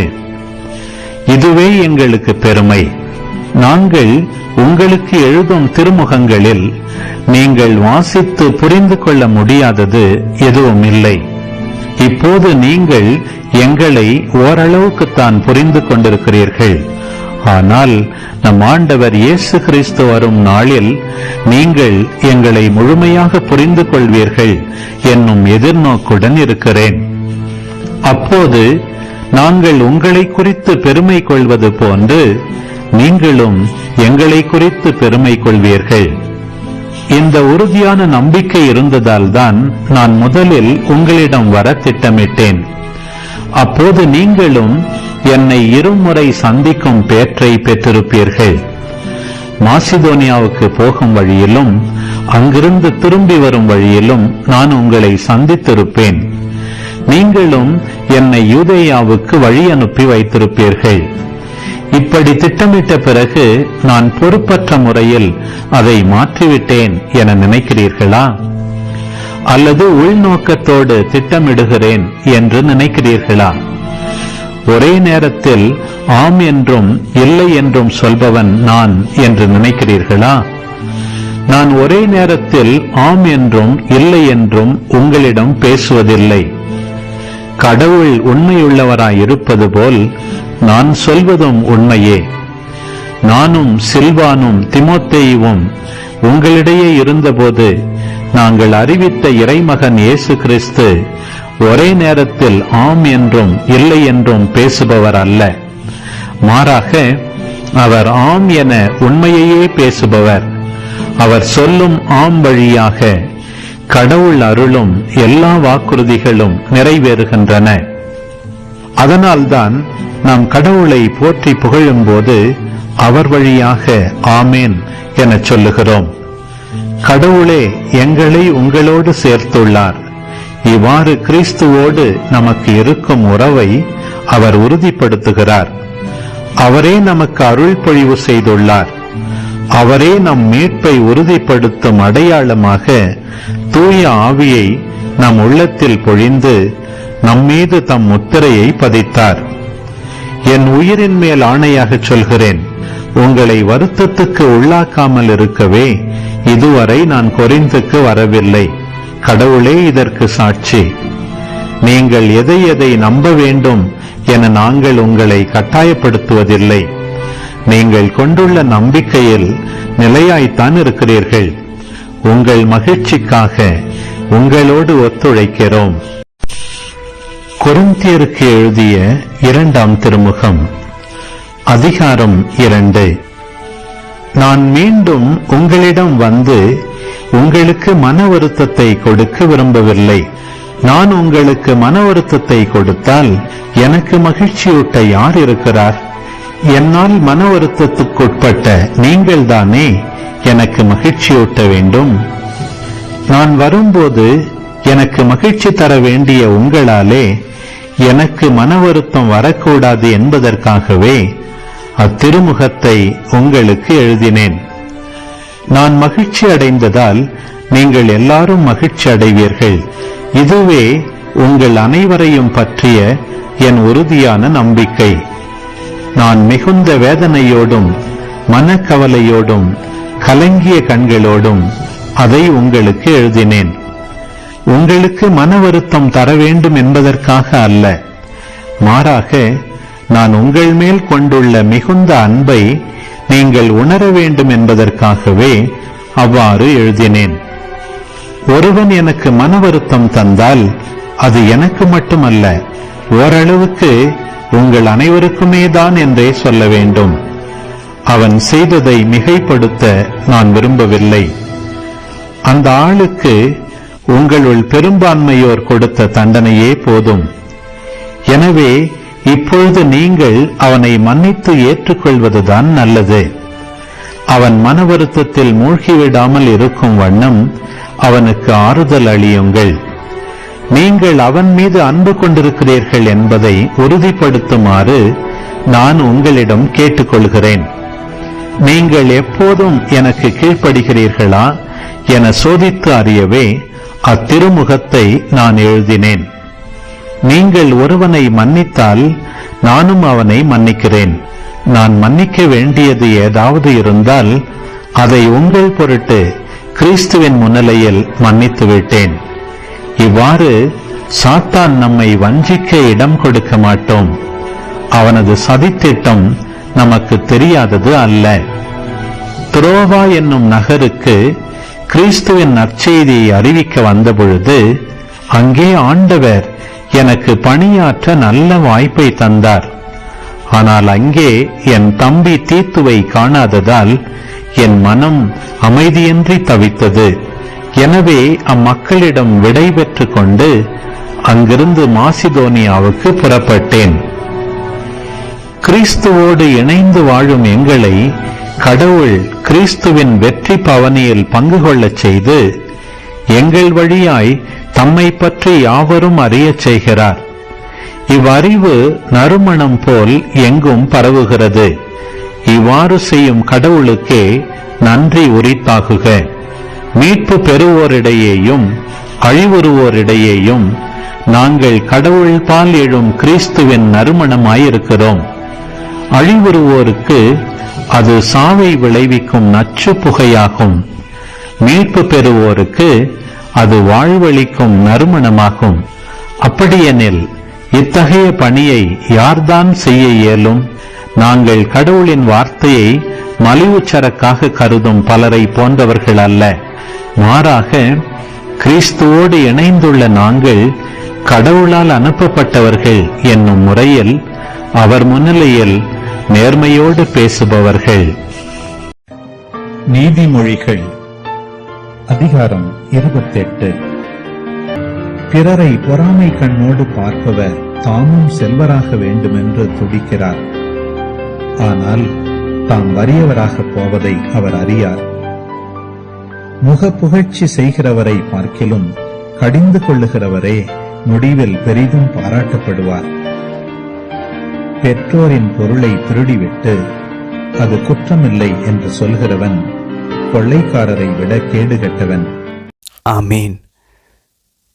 ஆண்டவரே, இந்த நாளுக்கான இந்த அழகான இறைவார்த்தை பகுதிக்காக நன்றி செலுத்துகிறோம் அப்பா. ஆண்டவரே, இன்று நாங்கள் புனித பவுல் நற்செய்தி பரப்பு பணியை செய்ததை நாங்கள் இன்றைக்கி திருத்தூதர்கள் பணியில் 19ஆம் அதிகாரத்தில் வாசிக்க கேட்டோம் அப்பா. அவர் எவ்வளோ துன்பங்களை இடர்களை தாங்கி கொண்டார். தாங்கிட்டு போகிற எல்லா பகுதியிலையும் இன்றைக்கி கொரிந்தியர் 2ஆம் அதிகாரத்தில் வாசி கேட்டது போல் கிறிஸ்துவின் நறுமணத்தை அவர் வீசி செய்தார். ஆண்டவரே, உங்களுடைய நறுமணத்தை இந்த உலகத்தில் நாங்கள் போகிற இடம்லாம் நாங்கள் உயிருள்ள பலிகளாக எங்களையே நாங்கள் உங்களுக்கு பலியாக ஒப்பு கொடுத்து, உயிருள்ள பலியாக எங்களோட உடலையும் ஆன்மாவையும் ஒப்பு கொடுத்து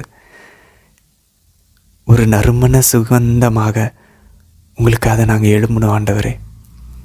அப்படிப்பட்ட ஒரு உள்ளத்தை எங்களுக்கு நீங்கள் தருவீங்களாப்பா. அதுக்கு நாங்கள் சாகணும், அதுக்கு நாங்கள் துன்புறணும், அதுக்கு நாங்கள் அன்றாட சிலுவைகளை நாங்கள் எங்களையே வெறுத்துட்டு நாங்கள் சுமக்கணும். அந்த ஒரு உள்ளத்தை எங்களுக்கு தாங்க ஆண்டவரே. உங்களுக்காக புனித பவுலை போல் ஓடணும், உங்களுக்காக புனித பவுலை போல் கஷ்டப்படணும். அம்மா, இதை நாங்கள் செய்கிறதுக்கு எங்களுடைய சுயம் விடாதும்மா, எங்களுடைய இந்த மனித இயல்பு விழுந்து போன அந்த இயல்பு விடாது அம்மா. ஆனால் நாங்கள் ஆவிக்குரிய இயல்பு ஆவியானவர் சொல்கிறத கேட்க எங்களை நீங்கள் ஆறுதல் படுத்துங்க. எங்களுக்கு நீங்கள் அந்த ஒரு இன்பத்தை, அந்த ஸ்வீட்னஸை தாங்கம்மா. அதற்காக வேண்டி உங்களை கெஞ்சி மன்றாடுகிறோம் அம்மா. தந்தை, மகன், தூய ஆவியாரின் பெயராலே ஆமேன். அன்பதில் இன்றைக்கி திருத்தூதர்கள் பணியில் பாருங்கள், 19ஆம் அதிகாரம் 2-3 வசனங்கள். அவர்களை நோக்கி, நீங்கள் நம்பிக்கை கொண்ட போது தூய ஆவியால் ஆட்கொள்ளப்பட்டீர்களா என்று கேட்டார். அதற்கு அவர்கள், தூய ஆவி என்னும் ஒன்று உண்டு என்று கூட நாங்கள் கேள்விப்பட்டதில்லையே என்றார்கள். அவ்வாறெனில் நீங்கள் எந்த திருமுழுக்கு பெற்றீர்கள் என பவுல் கேட்க, அவர்கள், நாங்கள் யோவான் கொடுத்த திருமுழுக்கையே பெற்றோம் என்றார்கள். அன்பதிலே நம்ம இதுக்கு முன்னாடி 18ஆம் அதிகாரத்தில் 24-28 அப்பல்லோவினுடைய பணியை நம்ம பார்த்தோம். அப்பல்லோ நம்ம அங்கே அதில் சொல்லியிருப்பார் பாருங்க, லூக்கா நற்செய்தியில், அப்பல்லோவுக்கு யோவானினுடைய திருமுழுக்கை தவிர வேறு எதை பற்றியும் அவர் அறியவில்லை அப்படின்னு சொல்லிட்டு. ஸோ நமக்கு தெரியும், கொரிந்து மக்கள் புனித பவுல் திருச்சபையை ஏற்படுத்தினார். ஆனால் அதுக்கப்புறம் யார் அவங்களுக்கு தண்ணி ஊற்றினார்? அப்பல்லோ. அப்போ அப்பல்லோ யோவானுடைய திருமுழுக்கை பற்றி தான் தெரிஞ்சிருக்கு. அதனால் அவங்களுக்கு யோவானுடைய திருமுழுக்கை பற்றி தான் சொல்லி கொடுத்துருக்காங்க. அதனால் அவங்களுக்கு வேறு எந்த திருமுழுக்கு பற்றியும் தெரில. ஆக்சுவலாக யோவானுடைய திருமுழுக்கு என்ன அனுமதிலே, பாவங்கள்லேருந்து மனமாருங்க, அவ்வளோதான். இது அப்படின்னா அவங்க செய்யக்கூடிய கர்ம பாவத்திலிருந்து. ஆனால் தந்தை மகன் தூய ஆவியானவரின் பெயராக ஆண்டவர் இயேசு கிறிஸ்துவின் பேருன்னு சொல்லும்போது இந்த மூவர் இறைவனுடைய பேர் தான். ஸோ அவருடைய பெயரால் திருமுழுக்கு கொடுத்தால் ஒழிய இவங்க ஜென்ம பாவத்திலிருந்து கழுவப்பட மாட்டார்கள். இவங்களுக்கு ஆவியானவர் கொடையாக கொடுக்கப்பட மாட்டாது. ஸோ அந்த பெயர்னால தான் நீங்கள் திருமுழுக்கு பெறணும். அதனால தான் அவர் சொல்கிறாரு, அது வெறும் மனமாற்றத்துக்கான ஒரு திருமுழுக்கு தான். நீங்கள் பெற வேண்டியது ஆண்டவர் இயேசு கிறிஸ்துவின் பெயரால், அப்படின்னா தந்தை மகன் தூய ஆவியானவரினுடைய பெயரால் நீங்கள் திருமுழுக்கு பெறணும். அன்பதில் இதில் ஒரு ரொம்ப முக்கியமான ஒரு ஆழமான விஷயம் நமக்கு இது என்ன சொல்லி கொடுக்குது அப்படின்னாக்கா, நம்ம இப்போ யோவானுடைய திருமுழுக்கெல்லாம் நம்ம பெறப்போவதில்லை. பட் ஆனால் முக்கியமான ஒரு விஷயம் என்னென்னா அன்பர்களே, அப்போது ஒரு ஒரு ஒரு ப்ரீச்சர், ஒரு பிரசங்கம் வைக்கக்கூடிய ஒரு ஃபாதர், ஒரு சிஸ்டர், அவங்களுடைய நம்பிக்கையை பொறுத்து தான் அந்த ஆயனருடைய நம்பிக்கையும் அவருடைய கடவுள் மேலே இருக்கக்கூடிய அன்பும் தான் ஆடுகளுக்கு பிரதிபலிக்குது, ஆடுகளுக்கு பரவுது, மக்களுக்கு போகுது. அப்போ இப்போ உதாரணத்துக்கு எனக்கு ஃபாஸ்டிங் இருக்கிறது கஷ்டம்னு வச்சுக்கோங்களேன். நான் உங்களுக்கு ஃபாஸ்டிங் இருக்கிறத பற்றி சொல்ல மாட்டேன். நானே ஒரு ஜெபமாலை ஜெபிக்கிறதுக்கு கஷ்டப்பட்டுருந்தேன்னா நான் உங்களை 4 ஜெபமாலை ஜெபிக்க சொல்லி நான் சொல்ல முடியாது. அப்போது அந்த மாதிரி தான் ஒவ்வொரு ஃபாதரும் சரி, ஒவ்வொரு சிஸ்டரும் சரி. அப்போ இதில் ஒரு முக்கியமான ப்ரீச்சிங், இப்போ நானே எடுத்துக்கோங்க மாதிரி, நீங்கள் என்னை முழுசாக நம்ப முடியாது. நான் என்னுடைய பலவீனத்தில் ஒரு சில விஷயங்கள் நான் செய்ய மாட்டேன். அப்போ நான் உங்களுக்கு அதை போதிக்க மாட்டேன். அப்போ நம்ம என்ன பண்ணணும்? அப்போ நான் ஃபாதர் சிஸ்டர்ஸ் கேட்கக்கூடாதா? எனக்கு ஊழியக்காரங்கிட்ட கேட்கக்கூடாது? இல்லை, கேட்கணும். எல்லா ஊழியக்காரங்கிட்ட இருக்கக்கூடிய நன்மைகள் எடுத்துக்கிட்டு இந்த பியூரோரியா மக்கள் பண்ணாங்க தெரியுமா? அவங்க என்ன பண்ணாங்க? மறைநூலோட அது அலைனாவதான்னு பார்த்தாங்க, மறைநூலோடு இது ஒத்து போதான்னு பார்த்தாங்க. அப்போது நான் புதிய ஏற்பாடு, பழைய ஏற்பாடு, இந்த பைபிள், மொத்த பைபிளோட நான் படிக்கிறது, நான் கேட்குறது, நான் பார்க்குற வீடியோலாம் ஒத்து போதான் நம்ம அதை பார்த்துக்கிட்டே வரணும். சில விஷயங்கள் ஒத்து போகாதில்லை, சில விஷயங்கள் சொல்லவே படாது. இப்போ ஆழமான விஷயங்கள்லாம் நிறைய பேருக்கு சொல்ல மாட்டாங்க. அது நம்ம பைபிளை வாசிக்கும் போது, அப்போ நம்ம புனிதர்களுடைய வாழ்க்கையை வாசிக்கும் போது, ஓகே, இது புனிதர்கள் இதை இப்படி பார்த்துருக்காங்க, பைபிளில் இப்படி போட்டிருக்கு, அங்கே ஃபாதர் இப்படி சொல்ல மாட்டேங்கிறாங்களே, யாருமே இதை பற்றி பேச மாட்டேங்கிறாங்களே. இப்போ உதாரணத்துக்கு ட்ரெஸ்ஸிங் சென்ஸை பற்றி யாருமே பேச மாட்டேங்கிறாங்க. யார் கடைசியாக இப்படி தான் நீங்கள் ட்ரெஸ் போடணும் அப்படின்னு சொன்னாங்க? யார் டிவிலாம் கூட நீங்கள் பார்க்குறதுன்னு எடுத்துங்க, அது உங்களுடைய ஆன்மீக வாழ்க்கைக்கு ஒரு கவன சிதறலை கொண்டு வரும் அப்படின்னு சொல்கிறாங்க. ஏன்னா இதெல்லாம் ஆழமான விஷயங்கள். இதெல்லாம் நம்ம செயின்ஸுகளுடைய லைஃப் படிக்கும்போது தான் நமக்கு தெரிய வரும். ஸோ இதெல்லாம் அவங்க சொல்லுவாங்க, எல்லா இடத்துலையும் கிடைக்கும் நம்ம எதிர்பார்க்க முடியாது முதல்ல. அப்போ நம்ம என்ன பண்ணணும்? எல்லா ஃபாதர்ஸோடைய வீடியோஸ் நம்ம பிரசங்கங்கள் கேட்குறோம், இல்லை நம்ம பங்கு ஃபாதருடைய பிரசங்கங்கள் கேட்குறோம், இல்லை பாவசங்கத்திட்ட நமக்கு ஒரு அறிவுரை கூறப்படுது, இல்லை ஊழியக்காரங்க சொல்கிறாங்க, இல்லை இப்போ இந்த மாதிரி ஒரு விவிலிய வாசிப்பு திட்டத்தில் நீங்கள் கேட்குறீங்க. இது எல்லாத்தையும் எடுத்துகிட்டு போயிட்டு பைபிளோட மேட்ச் பண்ணணும், புனிதருடைய வாழ்க்கையோட மேட்ச் பண்ணணும், இந்த ரெண்டோடையும் மேட்ச் பண்ணணும், அதோட ஒத்து போதான்னு பார்க்கணும். இங்கே இல்லாதது இவங்க யாருமே சொல்ல மாட்டேங்கிறாங்கன்னா அப்போ நீங்கள் அதை ஃபாலோ பண்ண ஆரம்பிக்கணும். அப்போ புனிதருடைய புத்தகங்கள், அவங்களுடைய வாழ்க்கையை வாசிக்கணும், பைபிள் வாசிக்கணும். இந்த ரெண்டும் கரெக்டாக போகணும். திருச்சபையினுடைய மறைக்கல்வியை வாசிக்கணும், கேத்தலிக் சர்ச்சினுடைய கேட்டிசம், அதெல்லாம் வாசித்து நம்ம அப்புறம் திருத்தந்தையர்களுடைய கடிதங்களை வாசிக்கணும். வாசித்து நம்ம கரெக்டாக ஒரு சில விஷயங்கள் நமக்கு சொல்லப்படலைன்னா அதை நம்ம கற்றுக்கணும். ஒரு சில விஷயங்கள் நமக்கு சொல்கிறாங்களா, அது முரண்பாடாக இருக்கா, புனிதர்கள், பைபிள், திருச்சபையினுடைய போதனை அதிகாரம், மறைக்கல்வி, இதோடு நம்ம ஒப்பிட்டு கரெக்டாக இருக்கான்னு பார்த்து நம்ம ஒரு முடிவுக்கு வரலாம். ஸோ எல்லாமே இருக்கான்னு நம்ம எவ்வளோ ஆர்வமாக தேடி படிக்கிறோம், அதில் தான் இருக்குது. எவ்வளோ ஆர்வமாக சில விஷயங்கள் படித்தா மட்டும் கிடைக்காது, ஜெபிச்சா தான் கிடைக்கும். அப்போ ஜெபத்தில் இருக்கிறோமா, ஆண்டவர் டைரெக்டாக இதெல்லாம் எதுவுமே பண்ணலனாலும் ஆண்டவர் ஓப்பனாக வந்து ரிவீல் பண்ணுவார். அதுக்காக ரிவீல் பண்ணுவார்னு சொல்லிட்டு படிக்காமலே இருக்கக்கூடாது. பாருங்கள், இப்போ இந்த பவுல் நிறைய விஷயங்கள் வந்து சொன்னால் தான் செய்வார். சில விஷயங்கள் வந்து காட்சியில் வரும், சில விஷயங்கள் இயற்கையாக ஆண்டவர் வழி நடத்துவார். நிறைய வகையில் ஆவியினர் செயல்படுவார். நண்பர்களே, நம்மளே நம்ம ரெஸ்ட்ரிக்ட் பண்ணிக்கக்கூடாது, எல்லாத்துக்கும் திறந்த மனசோடு இருக்கணும். 6ஆம் வசனம் பாருங்கள். பவுல் அவர்கள் மீது கைகளை வைத்ததும் தூய ஆவி அவர்கள் மேல் இறங்கியது. அப்பொழுது அவர்கள் பரவச பேச்சு பேசினார்கள், இறைவாக்கு உரைத்தனர். அந்த மாதிரி இதுதான் அந்த கன்ஃபர்மேஷன், உறுதி பூசல் நடக்குது. ஸோ கைகளை வைக்கிறாருன்னா உறுதி பூசல் நடக்குது. ஏற்கனவே நம்ம பார்த்தோம், புனித பேதுரு பேசிக்கொண்டிருந்த போது கொர்நேலியு இறங்கினார். அந்த மாதிரி அப்போ பாருங்கள், பேதுருவை போல புனித பவுலுக்கு அந்த வல்லமை உண்டு. இவ்வளோ வல்லமை இருக்கக்கூடிய பவுலை கொரிந்து மக்களுக்கு இவ்வளோ பிரச்சனை வருதுன்னா அப்போ யோசிச்சு பாருங்கள் நண்பர்களே. இன்றைக்கி நம்ம காலகட்டத்துலேயும் அப்போ பாருங்கள், அப்படி பிரம்மாண்டமாக வந்து ஆதி திருச்சபையெல்லாம் எல்லாம் பரவலை. ஆதி திருச்சபையில் இந்த மாதிரியான ப்ராக்டிக்கலான நிதர்சனமான பிரச்சனைகளை திருச்சபையில் சந்திச்சிருக்கிறாங்க. நிறைய பேர் சொல்லுவாங்க, அதெல்லாம் அப்போது வந்து கடவுள் செம்மையாக செயல்பட்டார் எல்லாம் பவுல் பேதுரு காலத்தில். இல்லை, பவுல் பேதுருவே இப்போ நம்ம சந்திக்கிற பிரச்சனையை தான் சந்தித்தாங்க. மக்களுக்குள்ள குழப்பங்கள், மக்களுக்குள்ள ஏற்றத்தாழ்வுகள், மக்களுக்கும் அந்த ப்ரீச்சருக்கும் குருக்களுக்கும் கன்னியர்களுக்கும் பொதுநிலையினருக்கும் இந்த திருச்சபையினுடைய அதிகாரத்தில் இருக்கிறவங்களுக்கும் பிளவுகள், பிரச்சனைகள் வந்துட்டு தான் இருக்குது. வெறும் குருக்கள் கன்னியர்களுக்கு இடையேவும் பிரச்சனை இருந்துச்சு. பாருங்கள், திருத்துதர்களுக்கு இடையே பிரச்சனை இருக்குது. நம்ம பின்னாடி இன்னும் வாசிப்போம். பாருங்கள், மார்க் நற்செய்தியாளர் கூட்டிகிட்டு போகலாமா, கூட்டிகிட்டு போகக்கூடாது, எல்லாமே இருந்துச்சு அன்பார்ந்தவர்களே. ஆவியானவரை பெற்றிருந்த அவங்களுக்குள்ளேயே இருந்துச்சு. ஆனால் எல்லோரும் அன்பினால் செயல்பட்டாங்க. அதனால் டக்குன்னு எல்லாம் சரி பண்ணிக்கிட்டாங்க. ஆனால் நம்ம அந்த ஆழமாக பைபிள்லேயும் ஆழமாக வந்து புனிதர்களுடைய புத்தகங்களையும் இல்லாதனால தான் நம்ம மிஸ் ஆகிறோம். இங்கே தான் இந்த பிரச்சனை நடந்துகிட்ருக்கு அன்பார்ந்தவர்களே. சரி, 9ஆம் வசனம் பாருங்கள். சிலர் கடின உள்ளத்தினராய் நம்ப மறுத்து திரண்டு இருந்த மக்கள் முன்னால் இந்நெறியை இகழ்ந்து பேசினார்கள். அப்படின்னா இந்த நெறினா என்ன? கிறிஸ்தவத்தை பற்றி பேசுகிறாங்க. இந்த வே நம்ம ஏற்கனவே பார்த்தோம். அவர் அவர்களை விட்டு விலகி தம் சீடர்களை தனியே அழைத்து கொண்டு திறனு மன்றத்திற்கு நாள்தோறும் விவாதித்து வந்தார். முதலே சில விஷயங்கள் சில இடத்துல அப்போஸ் பண்ணுவாங்க தான். கடவுளை ஆண்டவர் இயேசு யாரெல்லாம் உண்மையும் அன்பையும் நன்மையும் விரும்புகிறாங்களோ, குட்னஸ், ட்ரூத், லவ் இதெல்லாம் விரும்புகிறாங்களோ அவங்கெல்லாம் ஆண்டவர்கிட்ட வந்துடுவாங்க அன்பர்களே. மற்றவங்களாம் வரமாட்டாங்க. ரொம்ப அஃப்கோர்ஸ் நம்ம அவங்ககிட்ட போய் சொல்லணும், அவங்களுக்காக ஜெபிக்கணும். இந்த ரெண்டும் பண்ணி அவங்க செயல்படலை அப்படின்னா நம்ம உடல் ஒருத்தல்களுக்கு கூட அவங்களுக்காக நம்மளுடைய சாக்ரிஃபைஸை நம்ம பண்ணலாம். அப்பயும் அவங்க வரலன்னா தே ஆர் ரெசிஸ்டிங் கிரேஸ். கடவுள் அருள் கொடுத்துட்ருக்காரு நம்மளோட ஜெபத்தினாலையும் நம்மளோட இறைவார்த்தையை அறிவிக்கிறதுனாலையும் நம்ம சாக்ரிஃபைஸ் பண்ணுறதுனாலையும். ஆனால் அவங்க அந்த அருளை எதிர்க்கிறாங்கன்னு அர்த்தம். அப்போது இது வேலைக்காகாது. விட்டுட்டு நம்ம திரும்பி வரணும் என்பதில்லை. அவர் பிறகு அவங்களை விட்டுவிட்டு சீடர்களை அழைத்து கொண்டு அவர் தனியாக வேற ஒரு இடத்துக்கு போய் அங்கே அவர் நற்செய்தி அறிவிக்க ஆரம்பிக்கிறார். ஸோ இதெல்லாம் ஏன் நடக்குது? ஆவியானவர் ஏன் முன்னே வந்து அங்கே போகாதன்னு தடுத்து நிறுத்தினார்? இங்கே மக்கள் இருக்காங்கன்னு சொன்ன ஆண்டவர் இயேசு ஆவியானவர் ஏன் இப்போ வரல பவுல்கிட்ட? அந்த மாதிரி பவுல் ரோபோ கிடையாது, நம்மளால் ஒரு கைப்பாகை கிடையாது.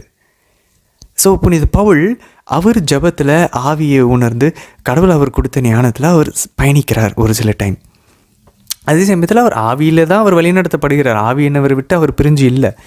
ஸோ ஆவியினவர் சில சமயம் டைரெக்டாக தெளிவான உந்துதல்களை கொடுப்பார். ஒரு சில விஷயங்களில் வந்து மறைமுகமாக வேற ஒரு மூலியமாக பேசுவார். ஸோ பல்வேறு வகையில் செயல்படுறாரு பாருங்கள். நம்ம இந்த திருத்துதர் பணியில் ஆவியினவர் செயல்பாடுகள் நம்ம கண்டுகொண்டே வரோம், புரிஞ்சுக்கிட்டே.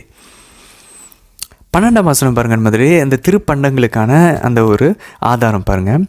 புனித பவுலினுடைய உடலில் பட்ட கைக்குட்டைகளையும் துண்டுகளையும் கொண்டு வந்து நோயுற்றோர் மீது வைத்ததும் பிணிகள் அவர்களை விட்டு நீங்கும், பொல்லாத ஆவிகள் வெளியேறும்.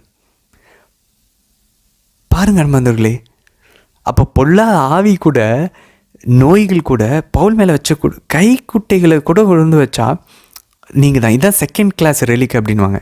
இப்போ புனித அன்னை தெரசா பயன்படுத்தின ஒரு உடை, பயன்படுத்தின ஒரு பொருள் இரண்டாம் தர ஒரு ஒரு திருப்பண்டம் என்பவர்களே. மொத்தம் 3 தரங்கள் இருந்து. முதல் தரம் அப்படின்னா அவங்களுடைய உடலை சார்ந்த விஷயம். இப்போ புனித அன்னை தெரசாவுடைய இல்லை ஏதோ ஒரு புனிதரனுடைய ஒரு எலும்பு, அவங்களுடைய ஒரு முடியினுடைய ஒரு சின்ன பகுதி, இல்லை அவங்களுடைய உடலினுடைய ஒரு சின்ன ஒரு சதையோ ஏதோ ஒன்று, அவங்களுடைய இதயத்தை வந்து சில புனித அவில தெரசாவோட இதயம்லாம் சேவ் பண்ணி வச்சுருக்காங்க. அலியா நாக்கு புனித அந்தோனியாரோடது. ஸோ அந்த மாதிரி அவங்களுடைய உடலினுடைய உறுப்புகள் முதல் தரம். ஸோ அது வந்து புனித பேதுருனுடைய நிழலுக்கு சமம்.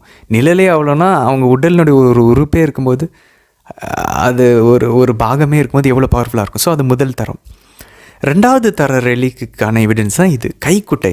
ஸோ இப்போது அவங்க பயன்படுத்தின பொருட்கள், அவங்களுடைய ஆடை, புனித அசிசியாரனுடைய ஆடை இப்போ கூட அங்கே சேவ் பண்ணி வச்சுட்ருக்காங்க, பாதுகாத்து வச்சுட்ருக்காங்க. அவர் போட்டிருந்த ஆடை, புனித கிளாராமாவோடைய ஆடை அசிசி நகரத்தில் இருக்குது.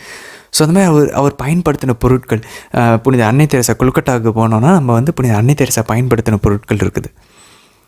அதெல்லாம் மியூசியத்தில் அவங்க வாழ்ந்த அந்த ரூம் இருக்குது. அதெல்லாம் கண்டிப்பாக நீங்கள் போய் பார்க்கணும்.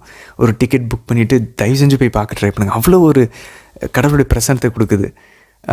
அன்னை தெரசா அங்கே உண்மையாலுமே வாழ்கிறாங்க. நம்ம அதை உணர முடியும் அன்பர்களே. ஸோ அவங்களுடைய மதர் ஹவுஸ்ன்னு போட்டிங்கன்னா, மிஷனரிஸ் ஆஃப் சேரிட்டி மதர் ஹவுஸ்ன்னு போட்டிங்கன்னா அவங்களுடைய இது இருக்கும். நீங்கள் சும்மா ட்ரெயின்லேயோ இல்லை ஃப்ளைட்லையோ நீங்கள் போயிட்டு அந்த இடத்த ஒரு நாள் தான் தேவைப்படும். நீங்கள் அந்த இடத்த விசிட் பண்ணிவிட்டு வரலாம். ரொம்ப அழகான ஒரு பகுதி. வெப்சைட் இருக்குது, அவங்க எப்போ ஓப்பனாக இருக்காங்க, ஒரு சில நேரங்கள் தான் அவங்க அனுமதிப்பாங்க பார்க்குறதுக்கு. ஸோ அதெல்லாம் நீங்கள் முன்கூட்டியே பார்த்து வச்சுட்டு போகலாம். ஸோ அவங்களுடைய பொருட்கள்லாம் இருக்கும். அந்த பொருட்கள் அவங்களோட பிரசனத்தை கொடுக்குது. அந்த மாதிரி நீங்கள் போனீங்கன்னா அன்னை தெரசாவோட பிரசனத்தை நீங்கள் பார்க்கலாம் கொல்கட்டாவில். ஸோ அப்போ பாருங்கள், பேய்களை ஓட்டுது, நோய்களை தீக்குதுன்னா உண்மையிலேயே ரெலிக்ஸ் வந்து நோய்களை குணப்படுத்துது, பேய்களை ஓட்டுது. ஸோ நம்ம அதுக்கு பயன்படுத்தலான்றதை பிரிந்து போன சகோதரர்களுக்கு சொல்லணும் அன்பர்களே. சரி, 15 வசனம் பாருங்கள். பொல்லாத ஆவி அவர்களிடம் மறுமொழியாக, அன்பந்தலை தான் அந்த நான் சொன்ன அந்த இன்ட்ரெஸ்டிங்கான அந்த நகைச்சுவையான பகுதி. இந்த யூதர்கள் என்ன பண்ணுறாங்க, போயிட்டு அப்போ ஆண்டவர் இயேசு பேரால் பேய் ஓட்டினா பேய் குணமாக ஓடுதோ, சரி நம்மளும் ஸ்டார்ட் பண்ணுவோம். இவங்க இன்னும் ஞானஸ்தான அபிஷேகம் பெறலை, கிறிஸ்தவர்களாக மாறல, இவங்க பவுலை போல் மனமாற்றத்தை அடையலை, இவங்க வந்து கடவுளால் அனுப்பப்படலை. ஸோ 3 விஷயம் நடக்கணும் அன்பர்களே. ஃபஸ்ட்டு நம்ம ஞானஸ்தானம் வாங்கி கிறிஸ்தவர்களாக இருக்கணும். செகண்ட், நம்ம அருள்நிலை வாழ்வில் பாவத்திலேருந்து மனம் திரும்பணும். பவுல் எப்படி அந்த மனம் திரும்பினாரோ அவருடைய பாவத்திலேருந்து. 3வது, இதெல்லாம் பண்ணதுக்கப்புறம் கடவுள் நம்மளை அனுப்பணும். இந்த 3 கடவுள் விருப்பமாக இருக்கணும் அந்த விஷயம். இது 3மே இல்லாமல் நம்ம பாட்டுக்கு உள்ளே புகுந்து ஏதோ மேஜிக் மாதிரி ஜீசஸோடைய வார்த்தையை பயன்படுத்தினா வேலைக்கு ஆகாது. பாருங்கள், பொல்லாத ஆவி அவர்களிடம் மறுமொழியாக, இயேசுவை எனக்கு தெரியும். இயேசு பவுல் போதிக்கிற பிரசங்கம் செய்கிற இயேசுவின் பேரால் சொல்கிறோம், வெளியே போ அப்படின்றாங்க. பேய் திரும்ப சொல்லுது, இயேசுவை எனக்கு தெரியும், பவுலை எனக்கு தெரியும், நீ யார்? அந்த மாதிரி அப்போ ஏதோ ஆண்டவர் இயேசுவின் பேரால்னா நம்ம எல்லாருமே சொன்னாலும் ஓடிடாது. ஆண்டவர் இயேசுவின் பேரால் சொல்லணும் அப்படின்னா பவுலை போல் நம்ம வாழணும், பவுலை போல் நம்ம மனமாற்றம் அடையணும். ஓகே, பவுலை போல் நம்ம ஞானத்தனம் வாங்கிட்டோம், ஃபைன். பவுலை போல் மனமாற்றம் அடைஞ்சு ஆண்டவருக்கு பிடிச்ச பிள்ளையாக வாழ்கிறோமா? 2வது பாயிண்ட் இடிக்குது பாருங்கள். 3வது பாயிண்ட்டு, ஆண்டவர் அனுப்பப்பட்டவரா? நம்ம ஆண்டவர் உண்மையிலே நம்ம இந்த பணிக்கு அனுப்புகிறாரா? ஸோ நம்ம எல்லாருமே பேய் ஓட்ட போகிறதில்ல. நம்ம ஒரு சின்ன கன்வர்ஷனை நம்ம கொண்டு வரணுன்னாலும் கூட நம்ம அப்போ அவங்களுக்காக ஜெபிக்கணும். கடவுள் நம்மளை அனுப்பணும், கடவுள் நம்மளை அந்த வார்த்தையை கொடுக்கணும். அப்போ தான் அங்கே கன்வர்ஷன் நடக்கும். பொல்லாத ஆவி பிடித்தவர் அவர்கள் மீது துள்ளி பாய்ந்து அவர்களை தாக்கி அனைவரையும் திணறடிக்கவே அவர்கள் அந்த வீட்டை விட்டு காயமுற்றவர்களாய் துணியை காணோன்னு ஆடையின்றி அவர்கள் தப்பி ஓடினார்கள் அன்பர்களே. ஸோ பாருங்கள், இதெல்லாம் ரொம்ப ஆழமான விஷயங்கள் நமக்கு சொல்லுது. அப்போ சில பேர் ஆண்டவர் இயேசுவின் பேரால் வல்ல செயல்களை செஞ்சுட்டு இருப்பாங்க. அதுக்காக அவங்க மீட்கப்பட்டவங்களா? இல்லை. அதுவும் நம்ம ஆண்டவர் இயேசு நற்செய்தியில் சொல்லிட்டாரு பாருங்க, ஆண்டவர் உங்கள் பேரால் பேய்களை ஓட்டணும், நோய்களை குணமாக்கணும். உன்னை யாருன்னு எனக்கு தெரியாது, நீ தந்தையின் விருப்பப்படி நடந்தியா? அந்த மாதிரி ஃபஸ்ட்டு அதான் ஸ்காட்ஹான் அப்படின்ற அழகான நம்ம கத்தோலிக்க இறையல் அறிஞர் சொல்லுவார், நற்செய்தி பரப்பு பணியாளர் ஸ்காட்ஹான். அவர் சொல்லுவார், God will not use you to convert others more than he will use you, he will convert you அப்படின்றாரு. அப்போது கடவுள் வந்து நம்மளை மனமாத்துறதை விட நம்மளை பயன்படுத்தி மற்றவங்களை மனமாத்துறதை வந்து அவர் விரும்ப மாட்டாராம். முதல்ல நம்மளை தான் அவர் பரிசுத்தமாக இருக்க விரும்புகிறார். அதுக்கப்புறம் தான் நம்மளை பயன்படுத்தி மற்றவங்களை பரிசுத்தமாக இருக்க விரும்புவார். உண்மையிலே நம்ம நேசிச்சார்னா. இல்லைன்னா நம்ம வழியே சில சமயம் அருங்கொடைகள் செயல்படலாம். அதுக்கு உடனே நம்ம வந்து பரிசுத்தம்னு நினச்சிடவே கூடாது. எப்பயுமே அந்த டெண்டர் லவ், ஆண்டவரோட ஒரு உறவு, மாதாவோட ஒரு டெண்டரான ஒரு உறவு இருக்கணும் அன்பர்களே. டெண்டரான உறவுனா என்ன சொல்கிறேன், அந்த எப்பயுமே அந்த அம்மாவோட ஒரு மனசுலேருந்து ஜெபிக்கிறது, மாதாவோட ஆண்டவர் இயேசுவோட அந்த ஜெபமான ஜெபிக்கும் போது ஒரு பர்சனல் உறவு இருக்கணும். அவங்கக்கிட்ட நம்ம அழுகணும், கண்ணீர்கள் நமக்கு கிடைக்கணும், அவங்கக்கிட்ட சந்தோஷமாக புகழணும், போற்றி பாடணும். தனியாக நம்மளும் ஆண்டவர் இயேசுவும் மாதாவும் மட்டும், மேபி அந்த நற்கரணை சிற்றாலயத்தில் இருக்கலாம், நம்ம வீட்டில் தனி அறையாக இருக்கலாம், இல்லை கோயிலாக இருக்கலாம், இல்லை தனியான ஒரு இந்த மாதிரி ஒரு தோட்டம், ஒரு ஆத்தங்கரையாக இருக்கலாம், ஏதோ ஒன்று மலைப்பகுதியாக இருக்கலாம். நமக்கும் ஆண்டவருக்கும் மாதாவுக்கும் ஒரு பர்சனல் உறவு இருக்கும் நண்பர்களே. அது இல்லாமல் நம்ம எதை செஞ்சாலும் அது பயன் தராது. இந்த மாதிரி அடித்து விரட்டி நம்ம திரும்பி வெளியே காயம் விட்டுறவங்களாம் வெளியே வந்துடுவோம், துண்டை காணும் துணி காணும்னு. இல்லை, அது பயன் தரும், ஆனால் நம்ம விண்ணகம் அடைய மாட்டோம், நம்ம ஆண்டவர்கள் போய் விண்ணகத்தை சேர மாட்டோம். சில சமயம் அந்த பயன் தர வைப்பார் ஆண்டவர், அது அவருடைய விருப்பப்படியே அவர் அந்த அருங்கொடைகளை செயல்பட வைப்பார். ஆனால் நம்ம விண்ணகத்துக்கு போக மாட்டோம். நம்ம ஆண்டவரோட மாதாவோட நெருக்கமான உறவில் இருக்கிறோமா? அப்படி நெருக்கமான உறவில் இருந்தோன்னா அது ஏதோ ஒரு எமோஷ்னலாக மட்டும் இல்லை, அவருடைய விருப்பத்தை செஞ்சுக்கிட்டு இருப்போம் ஒவ்வொரு நேரமும், ஒவ்வொரு நொடியும். ஸோ அவருடைய விருப்பத்தை செஞ்சிட்ருக்கோமா? சாப்பாடை விட, உணவை விட தந்தையின் விருப்பத்தை நிறைவேற்றுறது தான் என்னுடைய உணவுன்றார் ஆண்டவர் யோவான் நற்செய்தியில். ஸோ நம்மளால் அப்படி சொல்ல முடியுமா? நம்மளால் அப்படி பண்ண முடியுமா? அப்படி நம்ம செஞ்சிட்ருக்கோன்னா அது போதும். சரி நண்பர்களே, நமக்கு அப்போ ஸ்பிரிச்சுவல் வார்ஃபேர் தெரியணும். நம்ம பாவத்திலேருந்து நம்ம போக முடியாது. நம்ம வந்து சில சமயம் அதான் நிறைய பேர் வந்து ரெடி ஆகாமல் ஜப வாழ்க்கையில் இல்லாமல் போயிட்டு ஊழியம் பண்ணுறேன்னு சொல்லி இறங்குவாங்க. பின்னாடி ஃபேமிலியில் அது பாதிக்கும், ஏதாச்சும் ஒரு அடி விழுவும், பாவத்தில் இவங்க மாட்டிக்குவாங்க. அப்போ ஊழியம் பண்ண ஆரம்பிக்கிறோம் அப்படின்னாக்க நம்ம ஜப வாழ்க்கையில் ஸ்ட்ராங்காக இருக்கணும். நம்ம சாவான பாவத்திலேருந்து மனம் திரும்பி இருக்கணும். இல்லை அதை விட்டு ஹெவியாக போராடிட்டு இருக்கணும். ஜப வாழ்க்கை அட்லீஸ்ட் 4 ஜபமாலே இது இருக்கணும் முதல்ல. டெய்லி பைபிள் வாசிக்கிறது, புனிதருடைய புத்தகங்களை வாசிக்கிறது, இந்த ஸ்பிரிச்சுவல் வார்ஃபேர் பற்றி நமக்கு தெரியும், இந்த ஆவிக்குரிய போராட்டம் எப்படி இருக்கும். ஏன்னா இப்போ பாருங்கள், ஃபாதர் லாரன்ஸ் ஸ்குப்போலி எழுதுகிறாரு, க்யூரியாசிட்டி கூட ஒரு பிரச்சனையாக இருக்கலாம். இந்த ஒரு விஷயத்தை தெரிஞ்சுக்கணுன்ற அந்த ஆர்வம் இருக்குது பாருங்கள், ஆர்வத்தை கூட சாத்தான் பயன்படுத்துவானாம் நம்மளை வந்து கடவுள்கிட்டருந்து திசை திருப்பி அவரோட விருப்பத்திலேருந்து நம்மளை திசை திருப்புறதுக்கு. ஸோ க்யூரியாசிட்டியை நம்ம டேம் பண்ணணும், அதை நம்ம கட்டுப்படுத்தணும். ஸோ இவ்வளோ பலவீனங்களை வச்சுக்கிட்டு நம்ம போய் ஊழியமே பண்ணக்கூடாதா? இல்லை, பண்ணணும். அதுக்கு நம்ம தயார்படுத்தணும் முதல்ல. ஸோ அந்த தயாரிப்பில் நம்ம இறங்கணும். நான் 4 ஜெபங்களை ஜெபிக்கிறேன், நான் வந்து மாதத்துக்கு ஒரு முறை கன்ஃபெஷன் கரெக்டாக போடுறேன்னா, நான் டெய்லி ஆன்மா பரிசோதனை செய்கிறேன்னா, நான் பைபிள் வாசிக்கிறேன்னா, இறைவார்த்தை எனக்குள்ளே ஸ்ட்ராங்காக இருக்கா, நற்கரணை ஆண்டவரோட மாதாவோட எனக்கு ஒரு பர்சனல் உறவு இருக்குதா, பாவத்துலேருந்து நான் வெளியே வரேன்னா, எனக்கு தாழ்ச்சி இருக்கா, நற்பண்புகள் நான் வளர்ந்துட்டுருக்கேன்னா. இப்போது ஆண்டவர் கொஞ்சம் கொஞ்சமாக நம்ம மினிஸ்ட்ரியை ஓப்பன் பண்ணுவார். இப்போ நம்ம வீட்டுக்காரங்களுக்கு, நம்ம வீட்டில் இருக்கிறவங்களுக்கு ஒளியாக ஏற்படுத்துவார், அங்கே சொல்ல வைப்பார். அப்புறம் நம்ம பக்கத்து வீட்டுக்காரங்களுக்கு, நம்ம வேலை செய்கிற இடத்துக்கு, இப்படி தான் கொஞ்சம் கொஞ்சமாக தான் மிஷின் ஓப்பன் ஆகும் வந்தவங்களே. நம்ம பாட்டுக்கும் வீடுகளை சந்திக்க போகிறேன், நான் வந்து நற்செய்தி பேர் பண்ணி வேணும் செஞ்சால் இந்த மாதிரி தான் அடிபட்டு நம்ம திரும்பி பின்னாடி வருவோம். நம்மளோட பலவீனத்தை வச்சுக்கிட்டு நம்ம அங்கே போகக்கூடாது. நம்ம பர்சனலாக நம்ம குடும்ப ஜபமாலை ஜெபிக்காமல் நம்ம போய் இன்னொரு குடும்பத்தில் ஊழியம் பண்ணோன்னா நம்ம குடும்பம் அடி வாங்கும். ஸோ குடும்ப ஜபமாலை இருந்துச்சுன்னா ப்ரொடெக்டடாக இருப்போம். ஸோ இதெல்லாம் நம்ம கேர்ஃபுல்லாக இருக்கணும் நண்பர்களே. சரி, 18ஆம் வசனம் பாருங்கள். நம்பிக்கை கொண்டோர் பலரும் தாங்கள் செய்த தவற்றை ஒப்புக்கொண்டு அறிக்கையிட்டனர். முதல்ல உண்மையான ஊழியம் நடக்கும்போது கன்வர்ஷன்ஸ் நடக்கும், மனமாற்றம் நடக்கணும். செய்த தவறுகளை ஒப்புக்கொண்டு அறிக்கையிட்டனர். அதுக்கப்புறம் பாருங்கள் 19ஆம் வசனம். மாய வித்தைகளை செய்து வந்த பலரும், அவங்கள நம்பிக்கையாளர்கள் தான், தங்கள் நூல்களை கொண்டு வந்து அனைவர் முன்பாகவும் அவற்றை சுட்டெரித்து அவற்றின் விலை 50,000 வெள்ளி காசுகள் என்று கணக்கிட்டனர். எனக்கு காசு பிரச்சனை இல்லையா, எனக்கு இந்த பாவ வாழ்க்கை வேண்டாம். நிறைய பேர் மனம் வரும்போது இப்படி தான் செய்வாங்க. முதல்ல வீட்டில் இருக்க அந்த ஸ்டாச்சுலாம் கொண்டு வந்து உடச்சி போடுவாங்க. இந்த லக்கி சார்மு, இந்த தேவையில்லாத கழுத்தில் போட்டிருக்க இந்த கல் வச்சுருக்கிறது எல்லாம் முதல் கட்டளைக்கு எதிரானது. கயிறு தாயத்து வாங்கி கட்டுறது, ஈவன் அந்தோனியார் கோயிலில் போய் கையெழுத்து தாயத்துக்கு வாங்கி கட்டுறது, இது எல்லாமே அன்பர்களே சிலை வழிபாடு, மூட நம்பிக்கை. எந்த கோயிலில் இந்த மாதிரி கொடுக்குறாங்களோ அதெல்லாம் வாங்கி கட்டவே கூடாது. திருச்சபை அது கொடுக்கவே இல்லை. ஒரே ஒரு அருணா கயிறு புனித ஃபிலோமினாவினுடைய கார்டு, செயின்ட் ஃபிலோமினாவோட கார்டு தான் அது வந்து அருணா கயிறு மாதிரி கட்ட சொல்கிறாங்க. அது வந்து சாஸ்டிட்டிக்கு, பரிசுத்தமாக இருக்கிறதுக்கு, அதுக்கு பரிபூர்ண பலன்களை திருத்தந்தை கொடுத்துருக்காரு. ஸோ அதுவும் ஏதோ ஒரு லக்கி சார்ம் கிடையாது, அதுக்கு பரிபூர்ண பலனை கொடுத்துருக்கிறதுனால அந்த பலன் வந்து நம்ம பாவத்திலிருந்து விடுதலை செய்வதற்கு, அருளின் வாய்க்கால்களை திறந்து வைப்பதற்கு ஒரு அருள் கருவிகளாக அதை பயன்படுத்தும், சாக்ரமெண்டல். ஆனால் மற்ற எந்த கயிறு தாயத்தையும் திருச்சபை அங்கீகரிக்கவே இல்லை. ஸோ எங்கேயுமே அதை வாங்கி நம்ம கட்டக்கூடாது அன்பர்களே. ஸோ அதான் ஒரு சில ரிட்ரீட் சென்டர்லாம் பாருங்கள், இந்த மாதிரி நீங்கள் அந்தோனியர் கோயிலில் வாங்கியிருந்தா கூட அந்த கயிறு தாயத்தை, அப்புறம் இந்த தகுடு வைக்கிறது, அந்தோனியர் படம் வைக்கிறது, இது எல்லாத்துமே திருச்சபை அங்கீகரிக்காது. இது சாத்தம் உள்ளே வர மாதிரி இல்லை, இதெல்லாம் திருச்சபை அங்கீகரிக்கவே இல்லை. நீங்கள் மாதா ஜீசஸ் ஃபோட்டோ, புனிதர்களுடைய ஃபோட்டோக்கள் வைத்தாலே போதும். இந்த தாயத்து, அந்த டேபிள், அந்த தகுடு இவங்களுக்கு மந்திரிச்சது, இந்த புனிதருக்கு மந்திரிச்சது எல்லாமே சிலை வழிபாடு. அதெல்லாம் தூக்கி வெளியே போட்டுருணும், எதுவுமே தேவையில்லை. மாதாவுடைய ஃபோட்டோ, ஆண்டவரேசுடைய சுரூபங்கள் ஃபோட்டோங்களை வைத்து நம்ம வந்து அவங்கக்கிட்ட ஜெபிக்கலாம், அவங்கள ஞாபகப்படுத்தக்கூடிய ஒரு தீவிர கருவிகளாக. ஸோ இது மட்டும் தான் நம்ம பண்ண முடியும் அன்பாந்தவர்களே.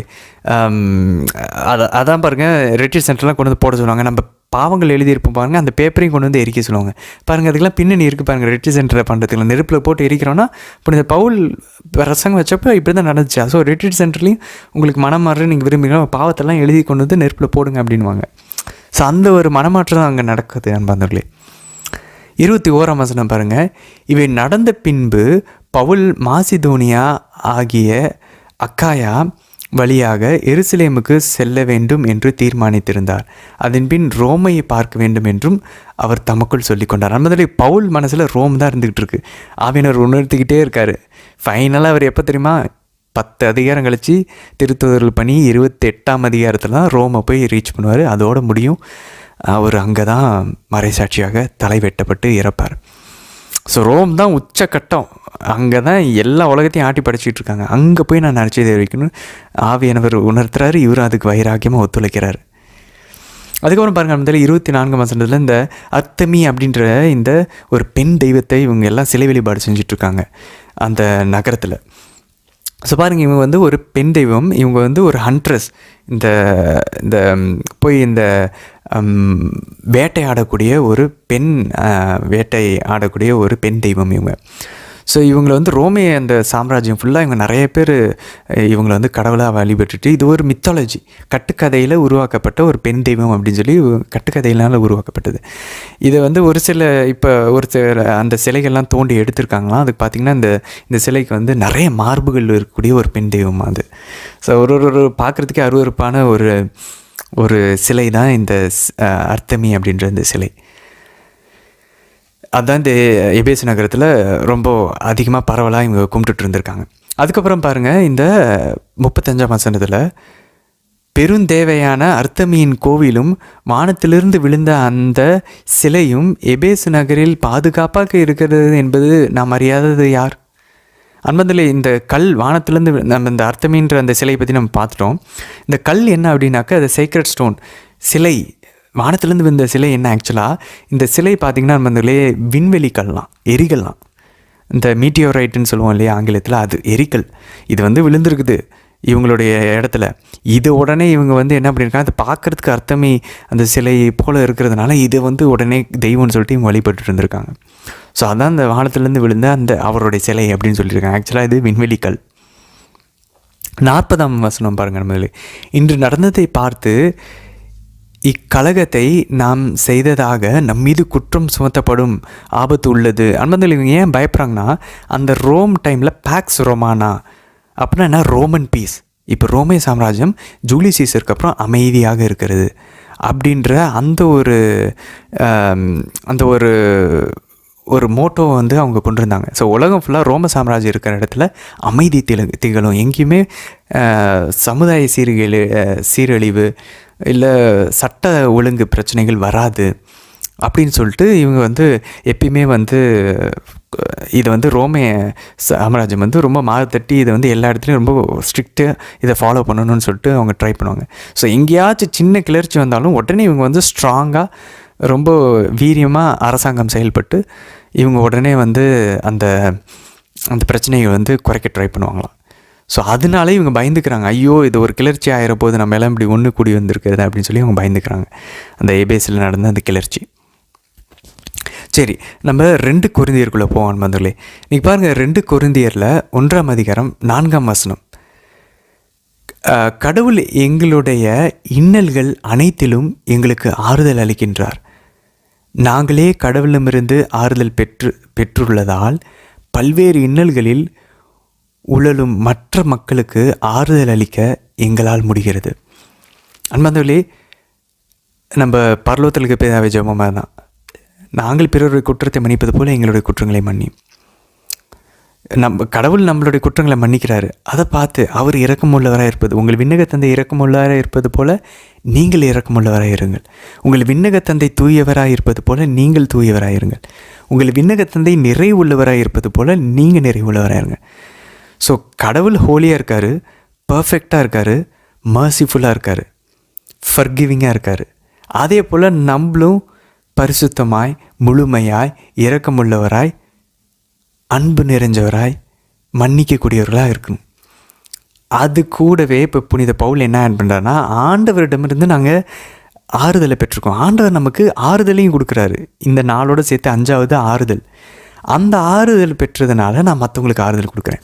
அப்போ பாருங்க நண்பர்களே, நம்ம மற்றவங்களை மன்னிக்கணும்னா நம்ம முதல்ல கடவுளுடைய மன்னிப்பை பெற்றிருந்துருக்கணும்.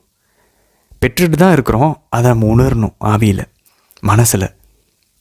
அப்போ தான் மற்றவங்களை மன்னிக்க முடியும். நம்ம மற்றவங்களுக்கு இறங்க காட்டணுமா, அப்போ ஆண்டவருடைய இறக்கத்தை நம்ம முதல்ல உணரணும். நம்ம மற்றவங்களை அன்பு செய்யணுமா, அதெல்லாம் ஆண்டவர் சொல்ல, நான் உங்களை அன்பு செய்தது போல் பிறரை அன்பு செய்யுங்கள், புதியதோ ஒரு கட்டளை யோவான் செய்தியில் வாசித்தோம். ஸோ ஆண்டவர்கிட்டேருந்து இதெல்லாம் வாங்கி இன்ஹேல் பண்ணி முகர்ந்து அந்த நறுமணத்தை வெளியே வீசணும். ஆண்டவர்கிட்டருந்து வாங்கலைன்னா இதை நம்ம கொடுக்க முடியாது. அதுக்கப்புறம் பாருங்கள், 5-6 வசனங்கள் இருந்தது இந்த ரெடெம்ப்டிவ் சஃபரிங், மற்றவங்களுக்காக துன்புறுவது. கிறிஸ்து நமக்காக மிகுதியாய் துன்புற்றார், அதுபோல் அவர் வழியாக நாம் மிகுதியாய் ஆறுதலும் பெறுகிறோம். ஆகவே நாங்கள் துன்புறுகிறோம் என்றால் அது உங்கள் ஆறுதலுக்காகவும் மீட்புக்காகவும் தான். அப்போ பாருங்கள், அவங்களுடைய ஆறுதலுக்காக மீட்புக்காக பவுல் இங்கே துன்புறுகிறாராம். கடவுள் அனுமதிக்கக்கூடிய சிலுவைகள் நற்செய்தியின் பொருட்டு துன்புறுகிறார். அது அவங்களுடைய மீட்புக்காகவும் ஆறுதலுக்காகுமா. அப்போ இவர் இங்கே துன்புறும்போது அங்கே அவங்க ஆறுதல் அடைகிறாங்க. பாங்க அவர் என்ன சொல்ல பாருங்க, நாங்கள் துன்பங்களை பொறுத்து கொள்வதைப் போல நீங்களும் உங்கள் துன்பங்களை தாராள மனதுடன் பொறுத்து கொள்வதற்கு இந்த ஆறுதல் ஆற்றல் அளிக்கிறது.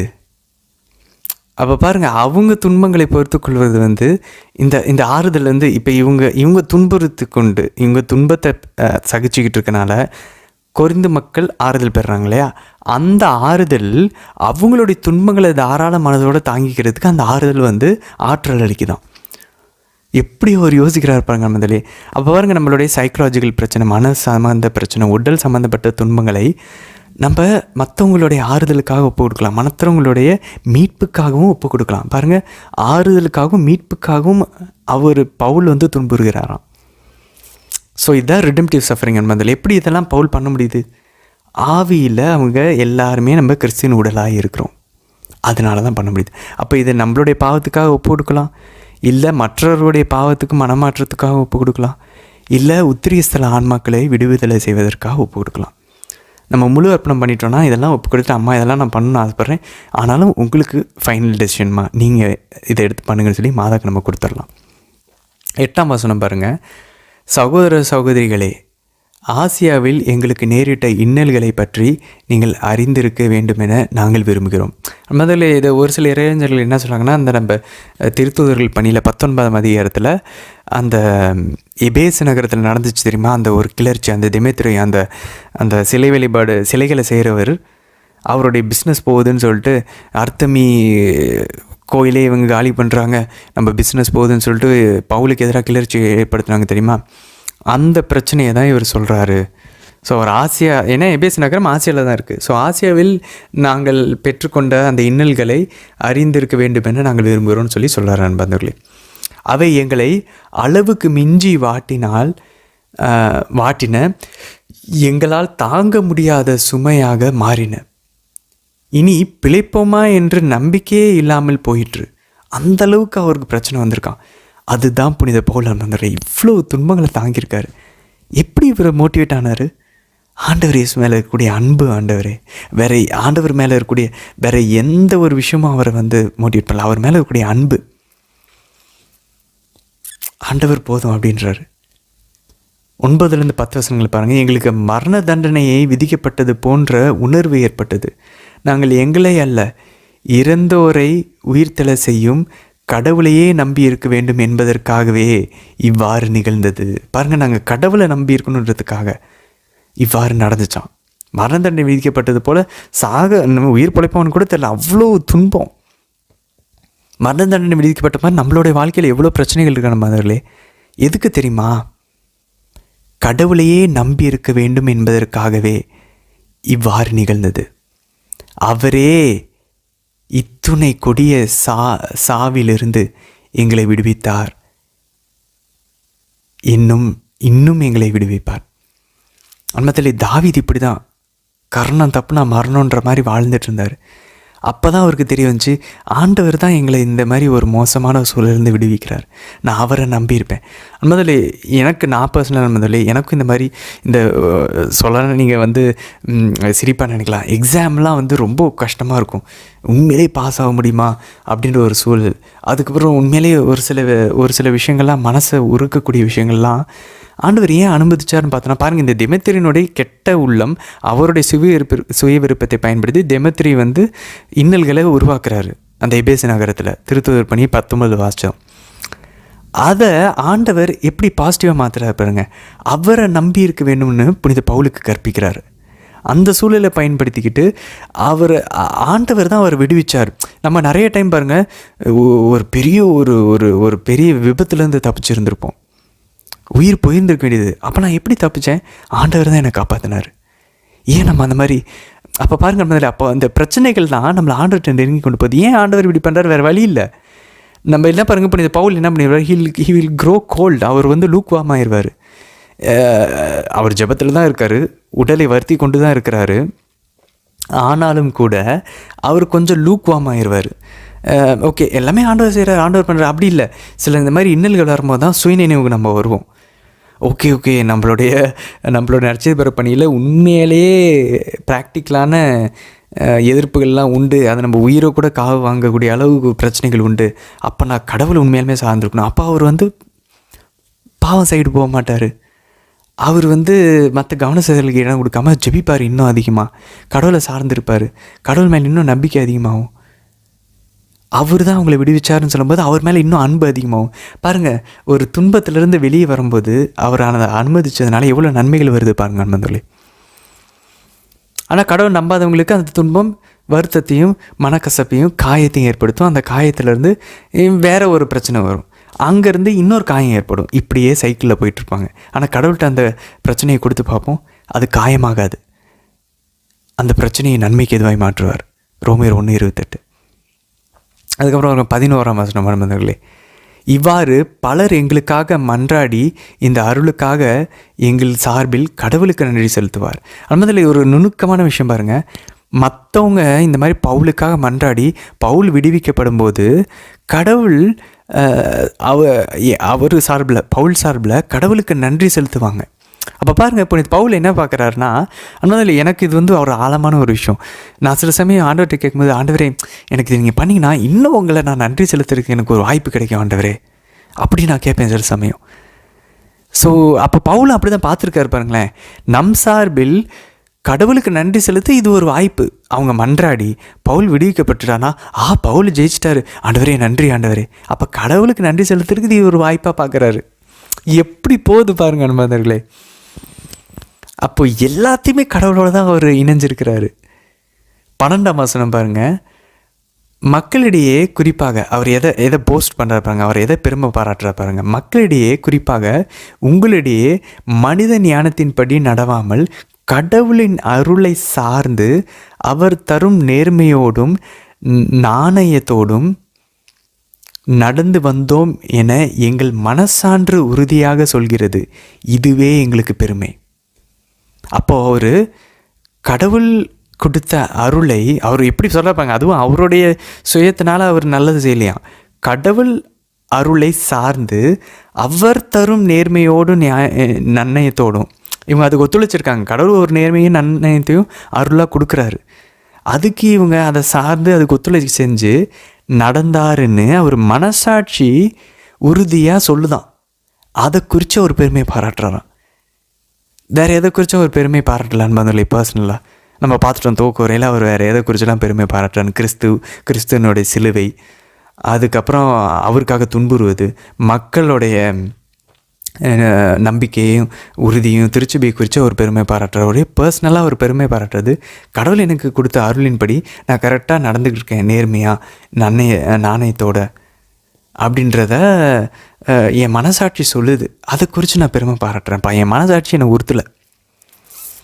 அதுக்கப்புறம் 18-19 பாருங்கள். அவர் சொல்லும் ஆம் வழியாக ஆண்டவர் இயேசு சொல்லும் அந்த ஆம் எஸ் அப்படின்ற அந்த ஒரு வார்த்தையின் வழியாக கடவுள் அருளும் எல்லா வாக்குறுதிகளும் நிறைவேறுகின்றனர். அந்த மாதிரி பவுல் பாருங்கள் கிறிஸ்துவை ஏன் எதிர்த்துக்கிட்டு இருந்தார்? ஏன்னா வாக்குறுதியெல்லாம் வேறு மாதிரி நிறைவேறும்னு யோசிச்சுட்டு இருந்தார். புதிய ஒரு கோயில் ஆண்டவர் கொடுப்பார், ஆண்டவர் திரும்ப எல்லா பிறையினத்தவரையும் ஒன்று சேர்ப்பார், ஆவியை பொழிவார், புதிய இதயத்தை தருவார். இதெல்லாம் இப்போ புனித பவுலுக்கு புரியுது. ஆண்டவர் இயேசு ஓகேன்னு சொல்லிட்டு இந்த விண்ணகத்துலேருந்து இறங்கி அந்த கெத்செமனி தோட்டத்தில் விருப்பப்படி எனக்கு நடக்கட்டும் சொல்லி ஓகே சொல்லிட்டு பாடுகளுக்குள்ளே போய் இறந்து உயிர் தெழும்போது எல்லா வாக்குறுதியும் வருது. தாவீதின் வழிமரபினர் என்றென்றும் ஆட்சி புரிவார், ஆபிரகாமுக்கு உன் வித்தின் வழியாக மக்கள் இனங்களை ஆசீர்வதிப்பேன், தண்ணீர் ஓடும், நிலை வாழ்வு தரக்கூடிய கனிகள் மரங்கள் இருக்கும், எல்லா எல்லா இறைவாக்கிய வாக்குறுதிகளும் ஆண்டவர் இயேசு சொன்ன அந்த ஆம் சிலுவைக்கு ஓகே சொன்னார் பாருங்க. அந்த ஆம் வழியாக கடவுள் அருளும் எல்லா வாக்குறுதிகளும் நிறைவேறுது. ஸோ ஆண்டவர் இயேசுவில் எல்லாமே நிறைவேறுது அன்பானவர்களே. இங்கிலீஷில் பார்த்தீங்கன்னா அழகாக போட்டிருப்பாங்க, For all the promises of God find their yes in him. எல்லா வாக்குறுதிகளும் அவரில் எஸ் அப்படின்றத நிறைவு பெறுதான். ஸோ இதுதான் புனித பவுலினுடைய ஒரு அண்டர்ஸ்டாண்டிங். அதனால தான் அவர் எல்லாத்தையும் தூக்கி போட்டு ஆண்டவர் இயேசுக்காக குப்பையனை கருதிட்டு வர்றாரு. அப்போ அவருடைய மனப்பான்மை மாறுது. இதுக்கு முன்னாடி மாமிசத்தின் படி கிறிஸ்துவ பார்த்தோன்னே இப்போ ஆவிக்குரிய பார்க்கும்போது எல்லாமே நிறைவேறுது. சரி, 2ஆம் அதிகாரத்தை பாருங்கள் அன்பாந்தலே. 2 கொரிந்தியர் 2ஆம் அதிகாரத்தில் 1-1 வசனம் பாருங்கள். நான் மீண்டும் உங்களிடம் உங்களுக்கு மன வருத்தத்தை கொடுக்க விரும்பவில்லை. ஸோ அவர் அங்கே வந்ததுனால ஏற்கனவே பாருங்கள் அந்த 2வது டைம், ஃபஸ்ட்டு டைம் திருச்சி பேர் பேசிட்டு போயிட்டார், அப்புறம் முதல் கடிதத்தை எழுதிட்டார். அதுக்கப்புறம் அந்த 2வது கடிதம் எழுதுறதுக்கு நடுவில், இந்த கடிதம் எழுதுறதுக்கு நடுவில் ஒரு தடவை வந்துட்டு போயிருக்காரு 2வது முறை. அந்த டைம் வந்தப்போ தான் ப்ராப்ளம் ஆகிருக்குது. இந்த பேர் சொல்ல குறிப்பிட முடியாத ஒருத்தர் உள்ளே பூந்து பிரச்சனை பண்ணியிருக்காரு. நிறைய போலி இறைவாக்கினர்கள் உள்ளே பூந்துட்டாங்க. ஸோ அதனால் இவருக்கும் மன வருத்தம், அவங்களுக்கும் பாருங்கள் இப்போ ஐயோ நம்ம ஏன் அமைதியாக இருந்துட்டோம். ஏன்னா முதல்ல அதுக்கப்புறம் சொல்கிறாங்க இறையியல் அறிஞர்கள், இவர் இதுக்கு முன்னாடி ஒரு கடிதம் எழுதினா இருப்பாருங்க பாருங்கள். அந்த டைமில் மக்கள் அதுக்கப்புறம் மன வருத்தப்பட்டிருக்காங்க, நம்ம ஏன் பவுலுக்கு சார்பாக நிற்காமல் போயிட்டோம் அப்படின்னு சொல்லி அவங்களும் மன வருத்தப்பட்டிருக்காங்க. ஸோ அதனால தான் சொல்கிறாரு, நான் இப்போ திரும்ப உடனடியாக உங்களுக்கு மன வருத்தத்தை கொடுக்க விரும்பலை, அதனால தான் நான் கொஞ்சம் தாமதிச்சுட்டு கொஞ்சம் இந்த சலனெல்லாம் அடங்கட்டும், அதுக்கப்புறம் நான் வரலான்னு முடிவு எடுத்தேன் அப்படின்னு சொல்லி சொல்கிறார். ஸோ 3வது வசனம் பாருங்கள். நான் வரும்போது எனக்கு மகிழ்ச்சி தர வேண்டிய உங்களாலே எனக்கு மன வருத்தம் வரக்கூடாது என்பதற்காகவே அத்திருமுகத்தை உங்களுக்கு எழுதினேன். அதனால அவர் எந்த திருமுகத்தை பற்றி பேசுகிறார்? ஒரு சில இறையறிஞர்கள் முதல் திருமுகத்தை பற்றி பேசுகிறாரு அப்படின்னு சொல்கிறாங்க. ஆனால் மோஸ்ட்டாக இறையறிஞர்கள் என்ன சொல்கிறாங்கன்னா, அவர் வேறு ஒரு லெட்டர் எழுதியிருப்பார், அந்த லெட்டர் நம்ம கையில் இப்போ இல்லை, தொலைஞ்சு போயிடுச்சு அப்படின்னு சொல்லி சொல்கிறாங்க நண்பர்களே. 4ஆம் அதிகாரம் பாருங்கள், சரி 4ஆம் வசனம் பாருங்கள். நான் மிகுந்த வேதனையோடும் மனக்கவலையோடும் கலங்கிய கண்களோடும் அதை உங்களுக்கு எழுதினேன். அதனால அப்போ பாருங்கள், புனித பவுல் அவருடைய லெட்டரை மன வேதனையோடும் கலங்கின கண்ணோடும் அப்படின்னா டியர்ஸோடு எழுதுகிறார் நண்பர்களே. இது ஏதோ புனித பவுல் அங்கங்கே போயிட்டு நான் நடிச்சு தெரிவிச்சுட்டு வந்துக்கிட்டு இருக்கேன், இல்லை. புனித பவுல் ஆவிக்குரிய வகையில் அவங்களோட மனசாக கான்டாக்டில் இருக்கார் ஒவ்வொரு திருச்சபையோடையும். இப்போ நம்ம திருச்சபைன்றது ஒரு ஸ்பிரிச்சுவல் ஃபாதருக்கு பங்கு தான் அவருடைய மனைவி. இப்போ நம்ம மனைவியும் கணவனையும் எப்படி நம்ம நேசிக்கிறோம், அந்த மாதிரி புனித பவுல் திருச்சபை நேசிக்கிறார். எப்படி ஆண்டவர் இயேசு ஒரு ஆன்மாவை நேசிக்கிறாரோ அதே போல். ஸோ இதை தான் ஆக்சுவலாக இந்த கடிதம் ஒருவேளை இந்த 10ஆம் அதிகாரத்துலேருந்து 13ஆம் அதிகாரத்தில் அதனுடைய சாராம்சத்தை புனித பவுல் கூறலாம் அப்படின்னு சொல்லி சொல்கிறாங்க அன்பர்களே. சரி, அதுக்கப்புறம் 5லேருந்து 11 வசனங்கள் பாருங்கள் அன்பர்களே.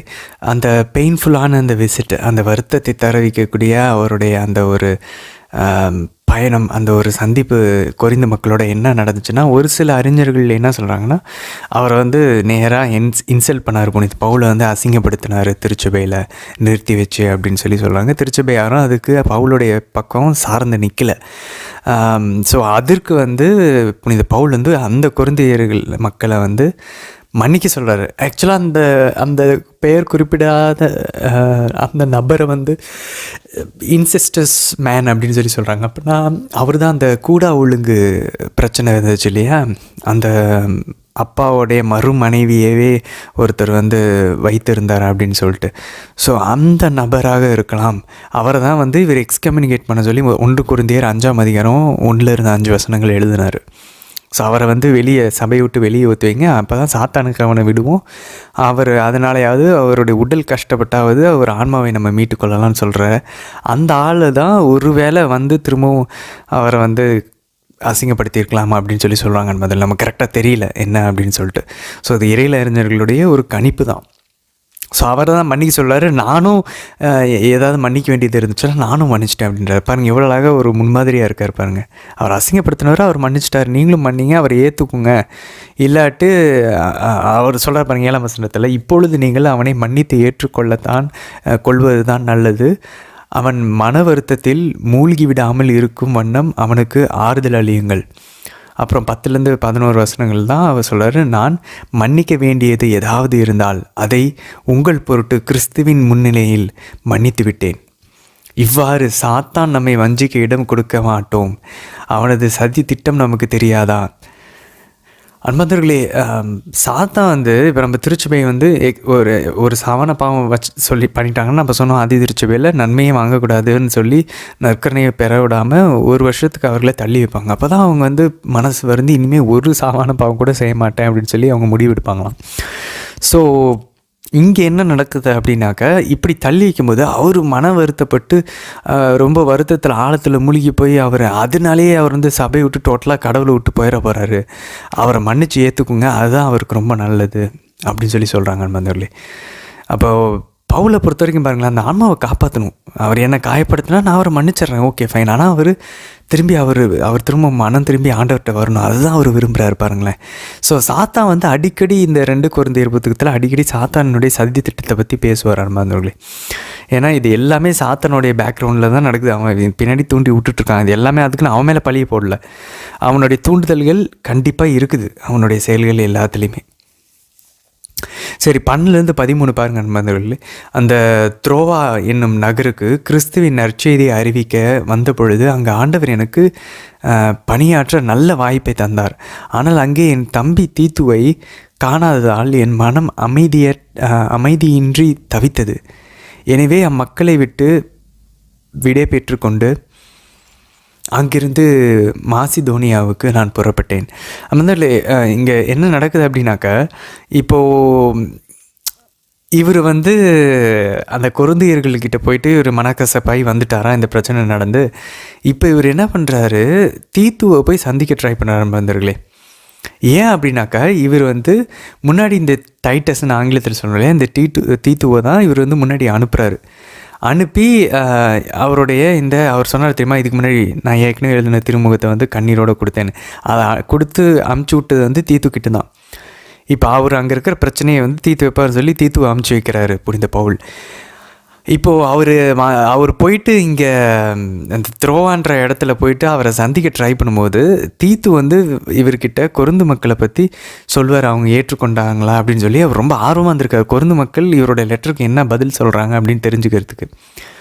தீத்துவை பார்க்க முடியலன்றதுனால இவரால் மனசு இப்போ அவருக்கு வந்து இதை இறையில அறிஞர்கள் என்ன சொல்கிறாங்க அப்படின்னாக்கா, அந்த கொரிந்து மக்கள் பற்றி அவருக்கு தெரிஞ்சுக்கிட்டே தான் அவரோட மனசு நிம்மதியாகுமா. ஸோ இதனால தான் அவர் வந்து தீத்துவை சந்திக்க ஏன் ட்ரை பண்ணார் அப்படின்னா, இந்த 2 கொரிந்தியரில் 7ஆம் அதிகாரத்தில் நம்ம வாசிப்போம் 5-16 வசனங்களில். பின்னாடி அப்புறமா அவர் தீத்துவை சந்திப்பார். இங்கே சந்திக்க முடியல துரோவால், ஆனால் கடவுள் அங்கே ஒரு வாய்ப்பு கொடுத்தாரு. ஆனால் அவரால் பணியாற்ற முடியவில்லை அன்பர்களே. ஆனாலும் அவர் பாருங்கள், ஓகே கடவுளுடைய வாய்ப்பை மிஸ் பண்ணிட்டோம் அப்படின்னு இல்லாமல் அவர் என்ன இருந்தாலும் ஆண்டவர் என்ன வெற்றி வீரர்களைப் போல் என்னை வந்து வழி நடத்திட்டு தான் இருக்கார் அப்படின்னு சொல்லி புனித பவுல் சொல்கிறார்.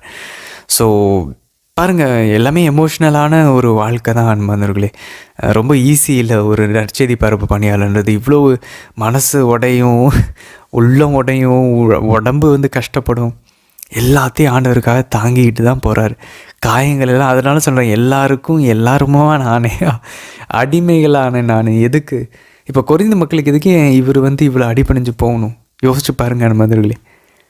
எல்லாம் கிறிஸ்துவின் பொருட்டு, எல்லாம் நற்செய்திக்காக அவர் சொல்கிறார் பாருங்க. ஸோ தீத்து மக்கள் வந்து நிறையா கொரிந்தியர்கள் தீத்து வந்து என்ன சொல்கிறார், கொரிந்து மக்கள் வந்து நிறைய பேர் மன வருத்தப்பட்டாங்க, திரும்ப உங்களை வந்து ஏற்றுக்கிட்டாங்க அப்படின்னு சொல்லி அவர் கொடுக்கும்போது அவருக்கு ரொம்ப சந்தோஷமாகுது பவுலுக்கு. ஸோ இந்த ஒரு செய்தி கிடைக்காம அவரால் அங்கே நற்செய்தி அறிவிக்க முடியல. ஏன்னா இங்கே இந்த கொரிந்து மக்களை பற்றி அவருக்கு மனசு ரொம்ப வருத்தமாக இருக்குது. அதனால் அவரால் நற்செய்தி அறிவிக்க முடியல மாதிரி. சரி, 14ஆம் வசனம் 15ஆம் வசனம் பாருங்கள். அதில் எனக்கு பிடிச்ச அந்த கிறிஸ்துவின் நறுமணம் பாருங்கள். அவர் சொல்கிறார், கிறிஸ்துவோடு இணைந்து வாழும் எங்களை கடவுள் கிறிஸ்துவின் வெற்றி பவனியில் பங்கு கொள்ள செய்து எங்கள் வழியாக, அப்போ பாருங்கள் அவர் வெற்றி பவனியில் பங்கு கொள்ள செய்திருக்கிறாராம். எங்கள் வழியாக தம்மை பற்றி யாவரும் அறிய செய்கிறார். அப்போ ஆண்டவர் இயேசுவை பற்றி எல்லாரும் அறியணும்னா அது அவங்க வழியாக தான் நடக்குதாம். இவ்வறிவு நறுமணம் போல எங்கும் பரவுகிறது. ஆண்டவர் இயேசுவை பற்றின இந்த நற்செய்தி அறிவு நறுமணம் போல் எல்லா இடத்துலையும் பரவுதுதான். இவ்வாறு செய்யும் கடவுளுக்கே நன்றி உரித்தாக. பாருங்கள், எல்லாத்தையும் கடவுள்கிட்ட கடைசியாக அவர் கிரெடிட் பண்ணிடுறாரு. இதெல்லாம் செய்கிறது யார்? கடவுள் தான். நான் ஒத்துழைக்கிறேன், அவ்வளவுதான். ஸோ அதுக்கப்புறம் என்ன சொல்கிறார் பாருங்கள், மீட்பு பெறுவோரிடையேயும் அழிவு உருவோரிடையேயும் நாங்கள் கடவுள் பால் எழும் கிறிஸ்துவின் நறுமணமாகியிருக்கிறோம். அன்மந்தர்களே, அப்போ பாருங்களேன், இவங்க தான் இந்த கிறிஸ்துவோடைய நறுமணம் அன்மந்தர்களே. இது வந்து இப்போ இந்த பவுல் என்ன சொல்கிறாருன்னா, நமக்கு ஞாபகம் இருக்கா, நோவா வந்து தொடக்க நூல் 8ஆம் அதிகாரம் 21ஆம் வசனத்தில் அந்த பலியை செலுத்தினதுக்கப்புறம் அந்த நறுமணம், அந்த பலியிலேருந்து அந்த சுகந்த அந்த பலி வந்து மேலே போகுது. அந்த ஆடுங்கள்லாம் ஒரு பலி கொடுக்கும்போது அந்த பலியை ஆண்டவர் முகர்ந்தார் அப்படின்னு இருக்கும், ப்ளீஸிங் ஆர்டர். அதுக்கப்புறம் பாருங்கள், விடுதலை பயணம் 29ஆம் அதிகாரம் 18லையும் பலி செலுத்தும் போது ஆண்டவர் அந்த முகத்தை நறுமணத்தை லேவியர் 1:9, எண்ணிக்கை 15:3 எல்லாத்துலேயுமே. ஸோ ஒரு மாட்டை பலியிடும்போது அதுலேருந்து வரக்கூடிய இந்த நறுமணம், அதை எரிச்சு இவங்க வந்து அந்த எரிபலி ஆக்குறாங்க தெரியுமா, அந்த புகையோடு எழும்புகிற அந்த வாசம் ஆண்டவருக்கு சுகந்த பலியாக இருக்கிறது, நறுமணமாக இருக்குது. அந்த மாதிரி இவங்க இருக்கிறாங்களாம். பழைய ஏற்பாட்டில் ஆடு மாடுகளை சுட்டு கொன்று எரிச்சு வர்றதுலேருந்து வரக்கூடிய அந்த நறுமணம் போல் இவங்க நற்செய்தி அறிவிக்கிறது. தங்களையே இவங்க ஒடுக்கி கொண்டு ஒவ்வொரு நாளும் மரண தண்டனை விதிக்கப்பட்டவர்களைப் போல உடம்புலாலையும் மனசுலையும் துன்பப்பட்டு துயரப்பட்டு அந்த சஃபரிங்கோடு அவங்க அறிவிக்கிற நற்செய்தி ஆண்டவருக்கு அந்த அறிவு நறுமணம் போல் இவங்களும் அந்த நற்செய்தியும் நறுமணம் போல் வீசுதான் கடவுள் முன்னாடி. எவ்வளோ அழகாக இருக்குது பாருங்க அன்பர்களே. ஸோ இவங்களே அதான் ரோமையர் 12:1 உங்களையே நீங்கள் உயிருள்ள பலிகளாக கடவுளுக்கு படையுங்கள்னு சொல்கிறார். இப்போ நம்ம உடம்பையும் ஆன்மாவையும் கடவுளுக்கு நம்ம உயிருள்ள பலிகளாக கொடுக்கணும். 17ஆம் வசனம் பாருங்கள் முதலே, நாங்கள் கடவுளின் வார்த்தையை மலிவு சரக்காக கருதும் பலரை போன்றவர்கள் அல்ல. அந்த மாதிரி நம்ம ஏற்கனவே பார்த்தோம் இல்லையா, இவங்க தான் இந்த 11ஆம் அதிகாரத்தில் இன்னும் தெளிவாக சொல்லுவார். 2 கொரிந்தியர் 11:13 இந்த மாதிரி நிறைய போலி அப்போஸ்தலர்கள் உள்ளே பூந்து ஏதோ தங்களுடைய ஆதாயத்தை தேடிக்கிறதுக்காக கடவுளை மகிமைப்படுத்தணும், ஆண்டவரை அறிவிக்கணும், ஆன்மாவை சேவ் பண்ணணுன்றது இல்லை, தங்களுடைய ஒரு ஆதாயத்தை தேடிக்கொள்வதற்காக இவங்க வந்து சேல்ஸ்மேன் மாதிரி காஸ்பிளில் வந்து ஒரு மலிவு சரக்கை போல் வந்து எல்லார்ட்டையும் கொடுத்துட்ருக்காங்க. ஆனால் அவர் சொல்கிறார் பாருங்க, பவுலுக்கு வந்து இந்த ப்ராப்ளம் இல்லை. ஏன்னா அவங்க இப்போ நற்செய்தி தெரிவிக்கிறதுக்கு என்ன காசை வாங்குறாரு, நான் யார்கிட்டையும் காசு வாங்க தேவை, நான் டென்ட் போட்டு பழச்சிக்கிறேன் அப்படின்றாரு அவர். ஸோ பவுலுக்கு வந்து இது வந்து பொருந்தாதான் அன்பார்ந்தவர்களே. கிறிஸ்துவோடு இணைந்துள்ள நாங்கள் கடவுளால் அனுப்பப்பட்டவர்கள் என்றும் முறையில் அவர் முன்னிலையில் நேர்மையோடு பேசுபவர்கள். அப்போ அவர் எப்படி பார்க்குறாரு பாருங்க, கிறிஸ்துவோடு இணைந்து. எல்லாமே இனிமேல் அவர் கிறிஸ்துவோடு இணைஞ்சிருக்காரு. அவர் எவ்வளோ இன்டிமேட்டாக ஆண்டவரோட ஃபீல் பண்ணுறாரு பாருங்க நண்பர்களே. நான் கிறிஸ்துவோடு இணைஞ்சிருக்கேன், எனக்கு இனி வாழ்வது நானும் இல்லை, கிறிஸ்துவே எனக்குள் வாழ்கிறாருன்னு ஒரு பாயிண்டில் சொல்லிடுறாரு கலாத்தியர் 2:20. கிறிஸ்துவோடு இணைந்திருக்கிறோம். அவரால் இதை மறக்க முடியல. நம்ம கிறிஸ்துவோடு இணைஞ்சிருந்தால் மட்டும்தான் மீட்பு உண்டு. அது ஞானஸ்தானத்தின் வழியாக தான் நடக்குது. கிறிஸ்துவோடு இணைந்து உள்ள நாங்கள் கடவுள் அனுப்பப்பட்டவர்கள் என்னும் முறையில், ஸோ கிறிஸ்துவோடு இணைஞ்சிருக்காங்க, கடவுள் அனுப்பியிருக்கிறாரு, அவர் முன்னிலே நாங்கள் நேர்மையோடு பேசுபவர்கள், அவ்வளோதான். கிறிஸ்துவோடு இணைஞ்சிருக்கேன், கடவுளால் அனுப்பப்பட்டிருக்கோம், அவர் முன்னாடி நாங்கள் நேர்மை பேசுகிறோம். இப்படி தான் ஒரு மைண்ட் இருக்கான் மாதிரி இந்த 3 விஷயம். அப்போ அவர் நற்செய்தி அறிக்கும்போது ஏதோ அவர் அதிகாரத்தில் வரல, அவர் கிறிஸ்துவோடு இணைஞ்சவராக வராரு. ஏதோ அவரை நினச்சிக்கிட்டு வரல, கடவுள் அனுப்பப்பட்டவராக வராரு. ஏதோ எல்லாரும் மக்கள் முன்னிலையில் பேசலை, அவர் கடவுள் முன்னிலையில் நேர்மையோடு பேசுவார் போல் கருதி பேசுகிறாரு. இப்படி நம்மளுடைய மனநிலை புதுப்பிக்கப்படணும் மாந்தர்களே. இப்படி நம்ம போய் ஆண்டவரை பற்றி பேசுகிறோமா? இப்படி ஒருத்தவங்க தப்பு செஞ்சால் போய் சொல்கிறோமா? இல்லை. நம்ம ஒருத்தவங்க தப்பு செஞ்சால் எப்படி போய் சொல்கிறோம்? நம்மளோட சுயம்தான் வெளியே வருதில்ல. ஸோ எவ்வளோ ஆழமாக பைபிள் தியானிக்க வேண்டியிருக்கு பாருங்கள். இந்த மனநிலையை நம்ம இப்போ கொள்ளணும் அன்பாந்தவர்களே. அதனால தான் அவரை போல் அவர் இமிடியேட் பண்ணுற சொல்கிறாரு, முன்மாதிரியாக கொண்டு என்னை போல் வாழுங்கள் அப்படின்றாரு, பவுலை போல். அப்போ நம்மளுடைய மனசும் நம்ம ஜீசஸோடு இணைஞ்சிருக்கோம், நம்ம ஆண்டவர்னால் அனுப்பப்பட்டிருக்கிறோம். ஒவ்வொரு முறை மாதம் முடித்தோடனே நம்மளை அனுப்புகிறாங்க, சென்று வாருங்கள், கடவுள் உங்களோடு இருக்கிறார், ஆண்டவர் உங்களோடு இருப்பாராங்க.